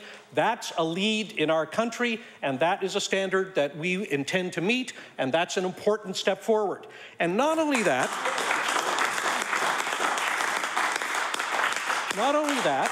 this is a province where we are taking important steps to advance research in tidal energy, which is going to be a great thing for our province when it reaches the level of potential of commercial production. And there's more. DSM, demand-side management, is an initiative likewise of this government, and it has been put through the approval process in front of the Utility and Review Board, and it's now about to go into place. That's something that's a real achievement that has gone forward, and I'm happy to see it. And we see, furthermore, across the province now, the actual installation of wind farms in several places. We're now up, I think, to 280 megawatts of installed electrical energy based in wind power. This is a real move towards renewables. So it's within that kind of a context that I see a small item coming forward, which is nonetheless important even on itself. And last week, we saw the announcement, the joint announcement between the provinces of Newfoundland and Labrador and Nova Scotia of their intention to go forward to bring some of the power of the Lower Churchill by an undersea connection to our province. That is a great thing, and if that should come to fruition, that will also be a big step forward in terms of renewables, in terms of meeting our 40% target here, and of course it'll be important for economic development. But it's within that context that I'm happy to see Bill 113 come forward. And although I've characterized it as a small thing, in households, it's 6%. It's 6%. Of the electrical consumption in a typical household. So that's what using the dryer represents. And that is no small thing. The same day I think that we saw this bill come forward last week was the day that the Honourable Minister of Agriculture put in front of this House his report on agricultural strategy. And if you look at the production numbers for the agricultural sector in Nova Scotia, our apple sector is only 6%. Our apple sector is only 6%, but 6% is our apple sector. 6% is a typical household consumption through their dryer. That's something that's worthwhile paying attention to. And that's how you put together a comprehensive strategy to get us to that 40% level of using renewables, or in fact reducing our electrical use, because reducing our electrical use is in fact a much better way of going about doing our business, and I think that that's where we're going. So there are actual good effects that will come from this particular bill. Furthermore, the bill has the virtue of sending a good message. Many people aren't directly affected by a restrictive covenant, and certainly I haven't actually found any bylaws in our province that would prohibit the use of clotheslines, but there are restrictive covenants out there. But the vast majority of people are not affected by them, and yet when they see this bill come forward, people at large will remind themselves that they can use clotheslines, and if they don't have them, they should put them up and use them. That's the symbolic value that goes along with the real value of Bill 113. The thrust of the bill is that it negatives any bylaws and it negatives restrictive covenants.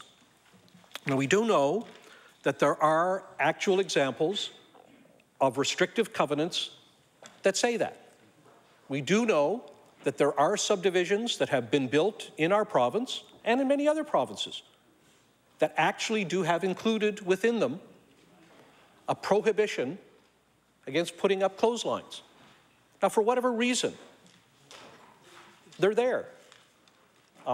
We heard the member for Dartmouth East say that he lives in such a subdivision, and I know that when I introduced the bill in 2007 as a member of the opposition, that I got emails and letters and phone calls from people all around our province saying that they were happy that this bill had been introduced, and was it the law now, they were asking, because they lived in subdivisions where they were prohibited from putting up clotheslines and they didn't like it. They didn't like it. They understood that this was something that was contrary to the thrust that they would have liked to have had to do something that they would see as being energy efficient, and I would also say quite beautiful on their own property.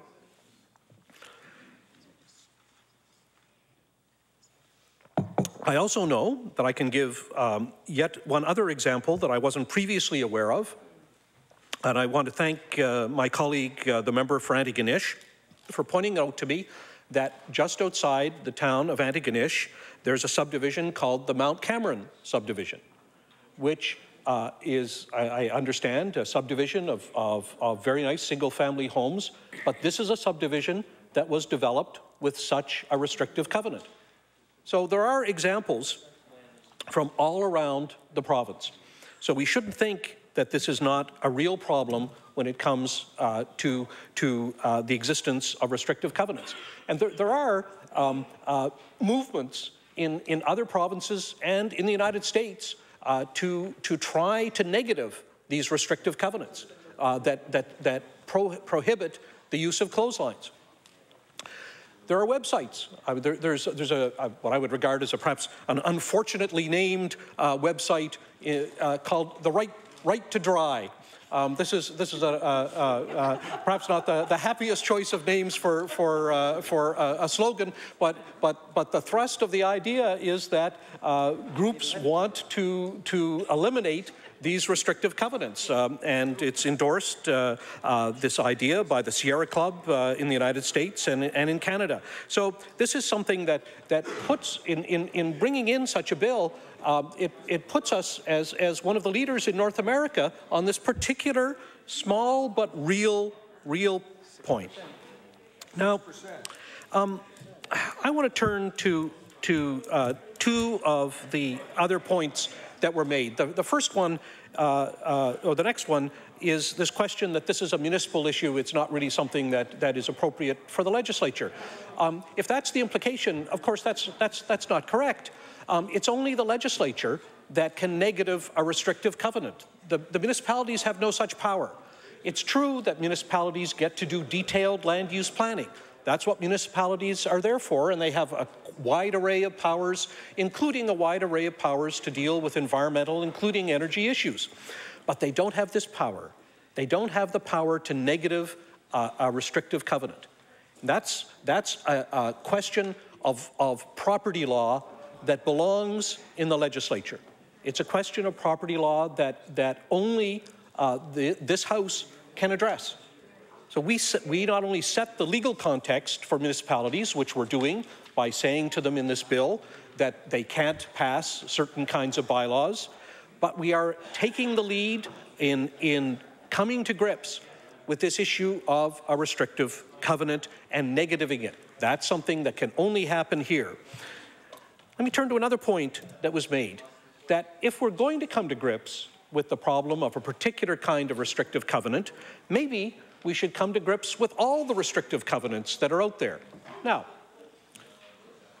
restrictive covenants are an interesting device. They date back about 175 years, and in terms of the court's recognition of certain conditions that apply to when they can be valid and when they are not valid. There's a lot of jurisprudence that goes along with them. But the main point is that they predated detailed land use regulation by municipalities. If there were going to be some kind of restrictions on the use of land by private owners, then restrictive covenant was pretty well the main tool that existed before the regime of official planning and land use bylaw became commonplace and became as sophisticated as it is now. So there are a lot of restrictive covenants that are out there. Some of them create rights of way. Some of them talk about the fact that only single-family dwellings can be constructed in certain subdivisions. Some of them give a dollar value to the kind of home that can be constructed. Some of them, amazingly, prohibit firewood from being stacked beside the house. There's a long list of potential restrictive covenants. And some of them restrict the use, the kind of use beyond residential and say that other kinds of uses are not allowed. Interestingly, both restrictive covenants, if they're valid, and land use bylaws as passed by the municipality, both can have parallel legal effect at the same time. The way to understand that is that the most restrictive rule, if it's a valid rule, probably applies. So if one's wondering what you can do with your property, the answer is not always totally found by going to the municipality and asking about the zoning. If there's a restrictive covenant, you also have to obey that. But the suggestion was made that we should negative, through our legislation tonight, all restrictive covenants. That's not necessarily appropriate, because we don't know what the content of all those restrictive covenants might be. Furthermore, a mechanism actually does exist in the law right now for getting rid of a restrictive covenant that has outlived its usefulness. The Real Property Act allows an application to be made to a Supreme Court judge to obtain a declaration from that judge that a restrictive covenant has outlived its usefulness and should be allowed should be declared to be no longer enforceable. That would be not the route that we've chosen when it comes to clotheslines. There's no point in saying that in each and every subdivision that might have that restrictive covenant, someone in that subdivision should go to court along with its attendant cost and uncertainties of result, and have to do it subdivision by subdivision by subdivision. That's obviously not the right approach. So although we're not going to negative all restrictive covenants, it makes sense to negative this particular restrictive covenant.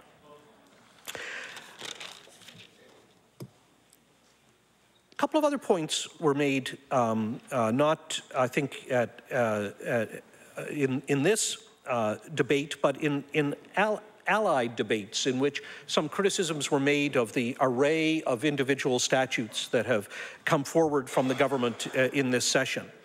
One was a suggestion with respect to some bills that they could be done by regulation. And another was a suggestion that some bills could accomplish their aims through education of the public. Well, first, of course, this this bill is not something where the aim could be accomplished by regulation. That's simply, there's no mechanism that, that exists to allow that.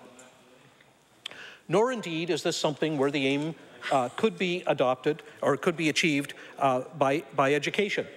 Simply not an option. Education is important to go along with this, but it is in fact not something that would be efficacious the same way this bill is. A few final points that I would like to make, Mr. Speaker. One is that there is nothing in this bill that talks about how a wash is to be hung out once you have a laundry line. I know this to be a contentious issue in many households. There is a phrase about, can you hang out a good wash? That statement is often made by neighbors about each other. Do they hang out a good wash? Order, now, order, please. Order. Order. The honourable member for Halifax-Shubucto has the floor. Neither when I was a member in opposition in the bill that I introduced there, nor in Bill 113, is there any attempt to tell anyone whether their jeans are to be hung up by the waist or by the legs, or what is an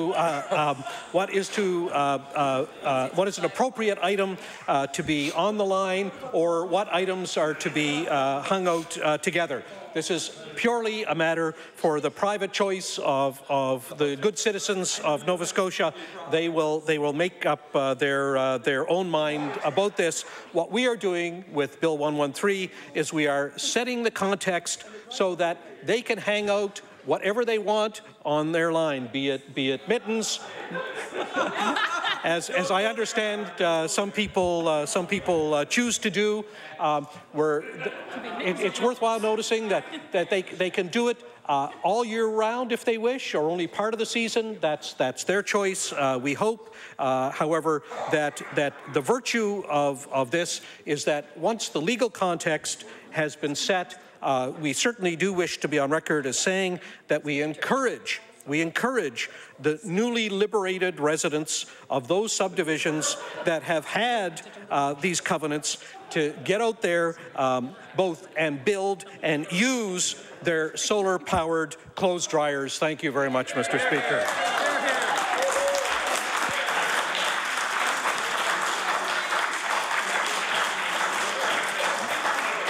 The honourable member for Preston.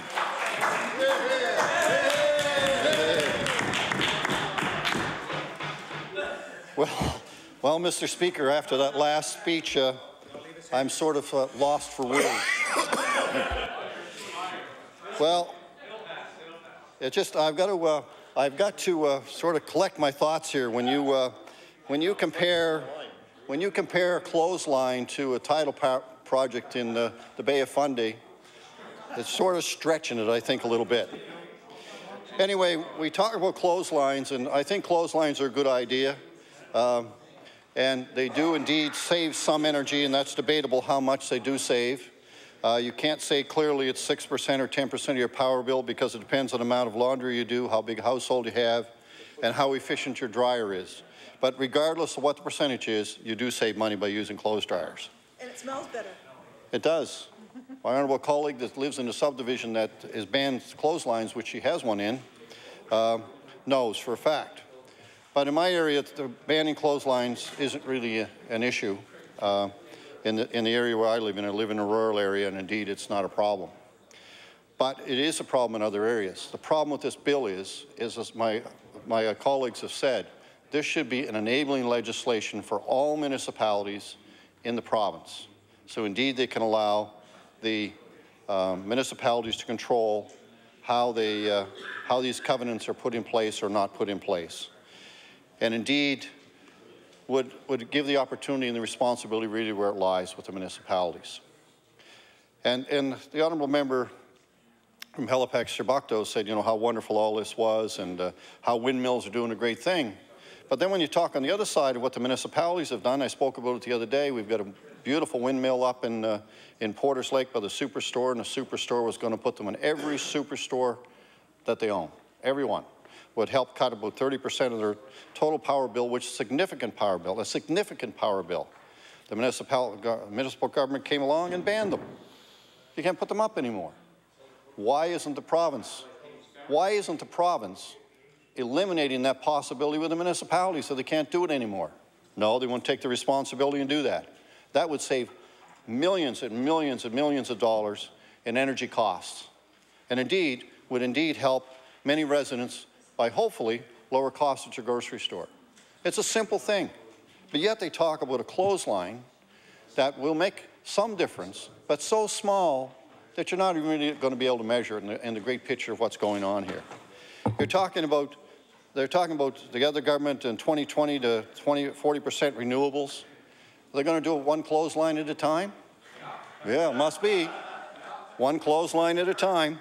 Well, I'm telling you, we're going to have to shut a lot of lights off to make that happen. But in reality, this bill wastes a lot of time in this legislature. We've got an economy that's in crisis. We've got a province that really needs more jobs, and we're banning clotheslines. You know, or eliminating the banning of clothesline in some subdivisions. And really these covenants, I can tell you from being a municipal councillor in the past, the covenants are only as good as the people that enforce them. And typically, the developer comes along, he puts all these wonderful covenants in place so he can sell places. Now, his whole goal is to get the price up on the house and sell a place. So then what happens is, he fills all the subdivisions up, sells all his lots, builds all the houses on it, he's gone. Gone. And guess what? Nobody's there to enforce this after that. And some of these covenants, not this one, but other covenants, are really positive things in a community. And then when no one enforces them, it's up to the residents. And an individual resident can't do it. A residents association can't do it. Only the person that built the subdivision. So when you look at these things, this bill borders on being with the chicken debate and the cat debate they had in the regional municipality. And a lot of waste of time that was as they went through the whole process. And if you talk to anybody about the cat bylaw in my riding, they're either furious they didn't put it in place or furious they talked about it. And now, and as my colleague says, now they can hang him on the clothesline. But we wouldn't want to see that happen, definitely not. But when you go through this whole process and you know, comparing the tidal project in the Bay of Fundy to a clothesline, and indicating that all these wind farms that are going in place, this government has done nothing to eliminate the regressive municipal tax structure that's in place for windmills. Nothing. There's been nothing done on that. When you check that, the last government made an attempt at it, but unfortunately it only helped the existing people, and it did cost the taxpayers money of this province. The only way we're ever going to get total renewable energy in this province is we have to have a complete plan to do it, a proper plan. One of the ministers put a program forward that the regional municipality is going to do with solar heated hot water. That's not a bad idea, and that will save some cost, but the payback I think is going to be way too long for what it is.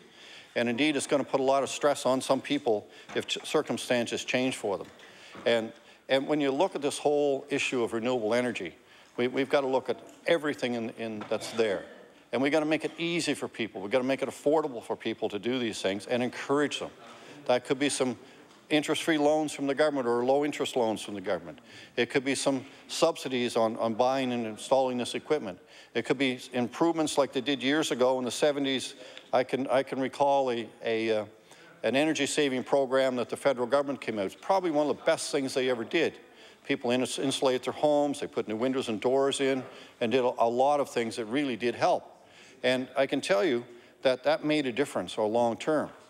And the government's not looking at things like, how do we get our heating costs down our home? The simplest possible thing you can do. I did some work on my home this year, and it's been an incredible difference in the house, how easy it is to heat. And I'm sure next summer when it gets really hot, it'll even be easier for the house to stay cool without air conditioning. So you have to do those things. And before I did the renovations on my home, there's no way solar energy would have worked. It wouldn't have worked. Today, it will work. And I'll just give you an example. This morning, I got up and our house was at 20 degrees Celsius, and we normally run a wood stove. and today we didn't light it. When I come home just before it came to the legislature at around 2:30, the temperature in the house had gone up 2 degrees, just from the solar energy coming in through the windows. Last year, before the insulation had put in place, that wouldn't have happened. It would have been indeed gone probably 5 or 10 degrees lower, even though it wasn't a real cold day. So these are the things we have to look at. You know, if we're going to do these things, let's do them right. Let's make sure that the municipality has the ability to do these things, all the municipalities, not just one, and make sure they do it, they can do these things, and look at these things and see if they're ridiculous or not. And not having a clothesline, I think, is ridiculous. I mean, it's common sense to have one. And probably anyone that really does want one has put one in anyway, unless you live in a community that really frowns on everything. I mean, the honourable colleague there from Halifax-Shabocto talked about wood piled outside of a house. I mean, that's been the history of Nova Scotia ever since it began. So when you do these things, you got to use some common sense. And in the past, people haven't used common sense when they put some of these covenants in place. I can remember a friend of mine tell me he lived in Ottawa, and you weren't even allowed to have a half-ton truck on your street. So he said when you had to get furniture delivered, you had to get a great big moving van to bring furniture in. You weren't allowed to park a half-ton truck in your yard ever, or on the street in front of your house. I mean, you talk about a ridiculous covenant. Somebody that did that really wasn't thinking of the consequences of what that meant. I mean, if we did that in Nova Scotia, there would be a lot of people that, be a lot less traffic on the roads, because there'd be very few half-ton trucks around, which are so badly needed for people to earn living and also to move goods around. But when you talk about this clothesline bill, Bill 113, it makes you wonder why the government would bring something like this forward when there's so many things they need to do. You know, we've got to look at renewable energy, but seriously look at it, not just do half a job on this thing. You've got to do a full job, and you've got to really go forward on it. So if you don't put programs in place to cut the cost of heating homes down, might make more efficient systems of existing what we have today, and then really make it possible to use solar energy of all different types, either to charge batteries or to get direct heat from it, either way, or use windmills or wind energy to do this. You've got to have a building or a structure that's more efficient to use, because you've got to do both sides of the equation. So it's really hard to believe that they put this clothesline bill in without making it global for the whole province, number one, and also enabling the municipalities to control covenants in places. So if there's indeed a covenant that makes sense for a community, that the municipality can put it in a bylaw, so then it can be enforced by the municipality. And if it doesn't make sense, don't put it in place. Or if something that's there that shouldn't be, like clotheslines or some other things like that, it should be eliminated. So with those few words, I'm going to take my place, and we'll probably support this bill as it goes through, not because it's really going to make a whole lot of difference in our overall energy picture, but it's a tiny little thing, and tiny little things all add up over time, and hopefully this tiny little thing will spur some more sensible, more aggressive things that will really make some difference, some significant difference, and a better, broader outlook on what really this is. This government needs some imagination. It really needs some direction here, and I hope that they realize that by 2020 they won't be in government anymore, so their 40% renewable energy target will be met by someone else and probably exceeded by that time. Anyway, it's been interesting. To watch this clothesline issue, and again, I classify it the same as the municipality went through with the CAT bylaw, and some of those things that really over time doesn't make a whole lot of difference. And if the members opposite would like to hear me some longer and they can make some more comments, I'd be glad to speak for another half hour, 3/4 of an hour. I got no problem with that. And we can go on and on with this, but I think it's about time that this bill is finished and see what happens. And I couldn't clearly hear the member from Halifax-Shabocto. I've just got a comment on this. Was he really saying that he was talking about how you're going to hang your clothes out in the clothesline the proper way? Well, this really gets to a point of being ridiculous. So anyway, a lot of practice mittens, a lot of practice hanging mittens out.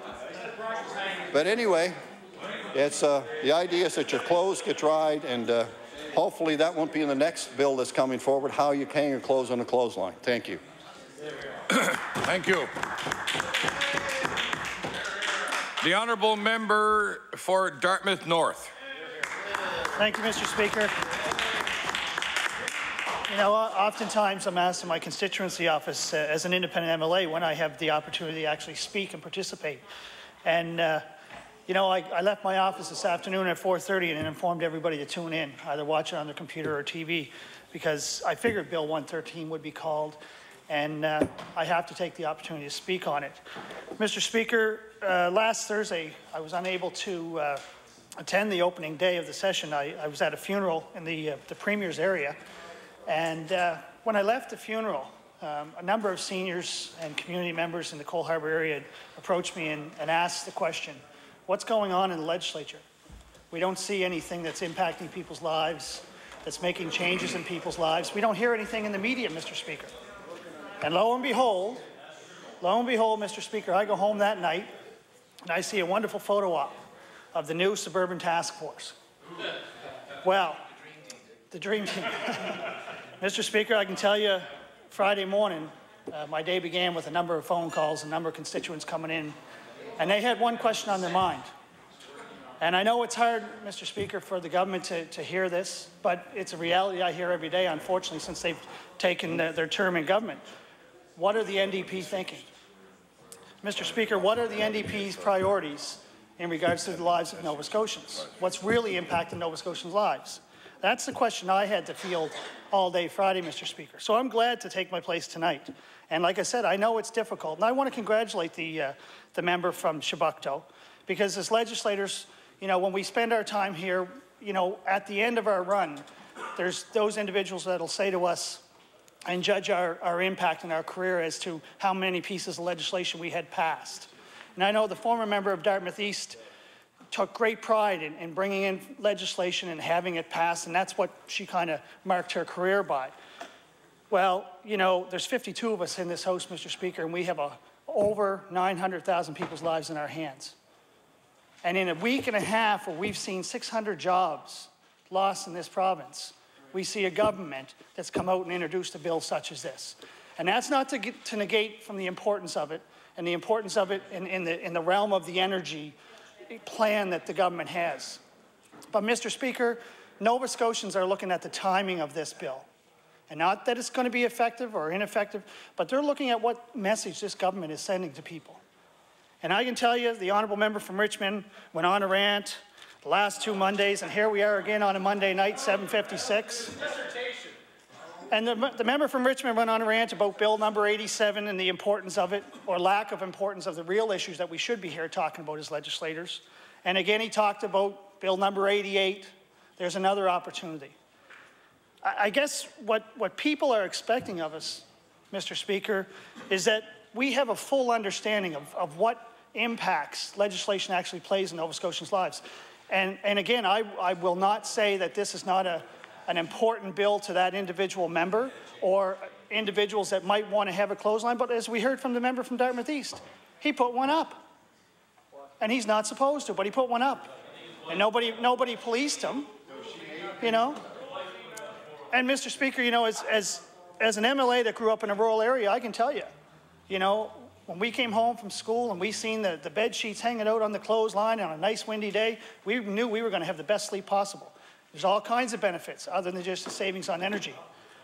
But when you're dealing with issues of over 600 job losses, and those individuals from the Larson's plant or Teletech that are going to have to line up for unemployment insurance and wait 6 to 8 weeks to have money funneling in to feed their families. And then when those benefits run out, if they don't have a job in place, they have to come to the Department of Community Services, Mr. Speaker. And what kind of rigmarole are they going to go through for that? Job loss. Yarmouth, we still have no plan for the Digby Ferry. Went down to Chester 3 months ago, Mr. Speaker, and I talked to a woodlot owner who was selling his woodlot because of this government's policies. stopped into a local restaurant. Individual told me that he's seen less than 25 U.S. citizens come across and visit his business because lack of tourism. But today we're talking about Bill 113, Mr. Speaker. And whether we hang our clothes the right way or wrong way, we have to really look at what we're doing here, and that's the question. And it's not, you know, we talked about covenants and that, all that's important, Mr. Speaker, but I can tell you that in my office and the emails I get and the phone calls I get, they want to know that we know what's going on in everyday people's lives in Nova Scotia. And Bill 113, you know what, at the end of this session, as the member from Richmond said, they'll stand in their place and they'll recite all the bills and the great pieces of legislation we brought in during this session. But I'll tell you, Mr. Speaker, the message that this government needs to know is that Nova Scotians are paying attention. And in due time, they will be held accountable. And I want to say one thing. This is what they expect, Mr. Speaker. Where's the good NDP legislation? And not to say that this is not a piece, but how much impact is this going to play in the roles of Nova Scotians' lives, especially those 600+ people that just lost their jobs? Where's the better deal for today's families? And I know that come January, and in my discussions this week with Nova Scotia Power, who are being inundated by the churches, calling them already, saying, we're out of money. I know, Mr. Speaker, in January, those people are going to be coming to me saying, I can't hang out my clothes. Mr. Speaker, I can't hang out my clothes, but I can't feed my family, and I can't pay for the roof over my head. That's what Nova Scotians want to know, that this government understands. Bill 113, I'll support it. Congratulate the member. He'll go away in due time, knowing that he finally has this passed. But what Nova Scotians are out there saying right now, Mr. Speaker, is that this government, and I heard them once in opposition say the former government was out of touch. Well, let me tell you, Bill 113, when it was announced last week, and this suburban task force was put forward, the question of what's going to be next. Are they going to tackle youth crime? Are they going to tackle graffiti with the municipality? What is this suburban task force going to do? What's important in Nova Scotians' lives? We have an injured worker up in the gallery, Mr. Speaker. These are the issues that we should be talking about. But I'll support Bill 113. But I would be remiss, and I know, again, it's difficult, but I have an obligation to the people of my community to speak to the inadequacy of the piece of legislation that's before us now as far as carrying a huge impact in Nova Scotians' lives. Thank you, Mr. Speaker. Thank you. I will recognize the honourable member for Hammonds Plains Upper Sackville on an introduction. Thank you, Mr. Speaker. Certainly, it's an honour today to stand and introduce the House to a good friend of mine, Gregor Ash. He is the and his daughter Imogen. Gregor is the NDP candidate for Halifax West and the next MP for Halifax West. So I'd ask him to stand and receive the warm welcome of the House.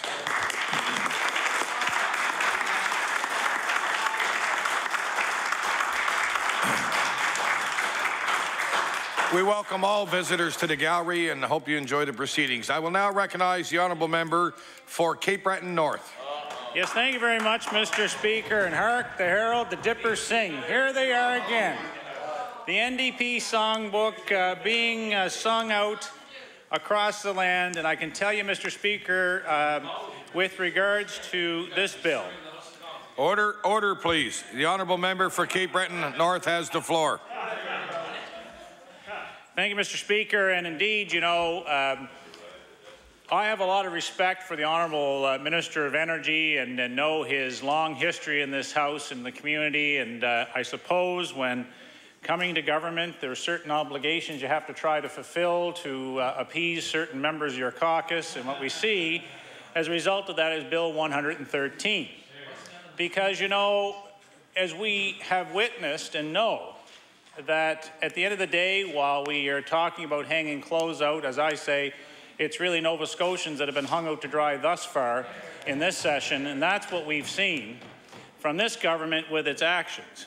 And so to try and get up here, Mr. Speaker, and talk with regards to a clothesline bill, I mean, really, what have we brought ourselves to in the sense of what this House should be doing? Because the truth of the matter is, Why wouldn't the minister or the government bring forward a bill and just cede these things over to municipalities and they can make their decisions on a community-by-community basis rather than having to feel there's going to be a need to cherry-pick? But we do know that maybe this is one of those things that the new glee club that was established by the Minister of Service Nova Scotia is going to have those 5 members to do, because they're going to go out and hang up clotheslines now as part of their endearing themselves to the people of Metro Halifax. So we have the glee members are going to be out there doing their routine and trying to woo the masses, thinking that clotheslines are what's going to get them re-elected in Nova Scotia. But you know, Mr. Speaker, that ain't cutting it, and Nova Scotians know it. But I'll tell you, we're talking about clotheslines, and the member from Halifax, Shabukdo, and he's literally had his airing of his issue. He finally got a piece of legislation on the floor. He finally has an opportunity to suggest that he has done something, so wherever he goes, that indeed he'll be able to say, well, look at the great things we're doing, and we're reducing our environmental footprint. Well, I can tell you, Mr. Speaker, I'm sure the uptake's going to be so massive. I'm sure he's thought through, I'm sure, how he's going to get all the clothes props. I mean, they're going to take down an urban forest to get all these clothes props to go with their clotheslines they're going to put out. I mean, Mr. Speaker, you know, the other thing is, I look at it from the point of view of soon they're going to do this, and there's going to be clotheslines everywhere because the glee club that the Service Nova Scotia minister has established, they're going to be out there putting them up. Then the next thing you're going to know, they're going to have to bring in new covenants and amend the legislation because people are being offended by unmentionables being hung out to dry so that small children and people over 80 shouldn't see them. Is that what we're reducing ourselves here with these bills? Because that's what the NDP are talking about. And then it's not just starting with your clothes dryer, because the washing machines are next, because the member for Halifax Shabukdo will have us down to the river to wash soon. And, you know, and make sure he's getting a full, because, you know, washing machines are using up too much energy as well. I mean, where is the line drawn when it comes to this government? And it's not just the ones they're hanging Nova Scotians out on, Mr. Speaker. It's a reality that this NDP government is willing to tie up good, valuable time to the tune of $20,000 a day to have us come and talk about the former member of the former opposition member's ability to say, I got something done. And that'll appease me so I don't have to speak for the next little while because I haven't been able to to this point. And that's the reality because, you know, when you get up and deal with these issues, someone has to look at what are the details. And the member talked about all the great things they're doing. Well, you know, tidal energy.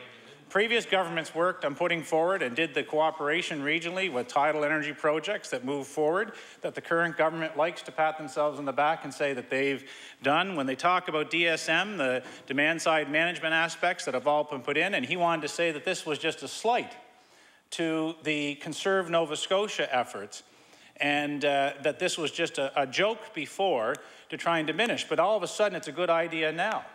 And if it was, then I would hope that the government would have packaged things with regards to an urban or an energy package or a government bill that actually brought all these matters together if they were truly serious. But they had to piecemeal it so someone could have credit for this bill and someone could get credit for that bill rather than doing what was necessary. Then we talk about wind power.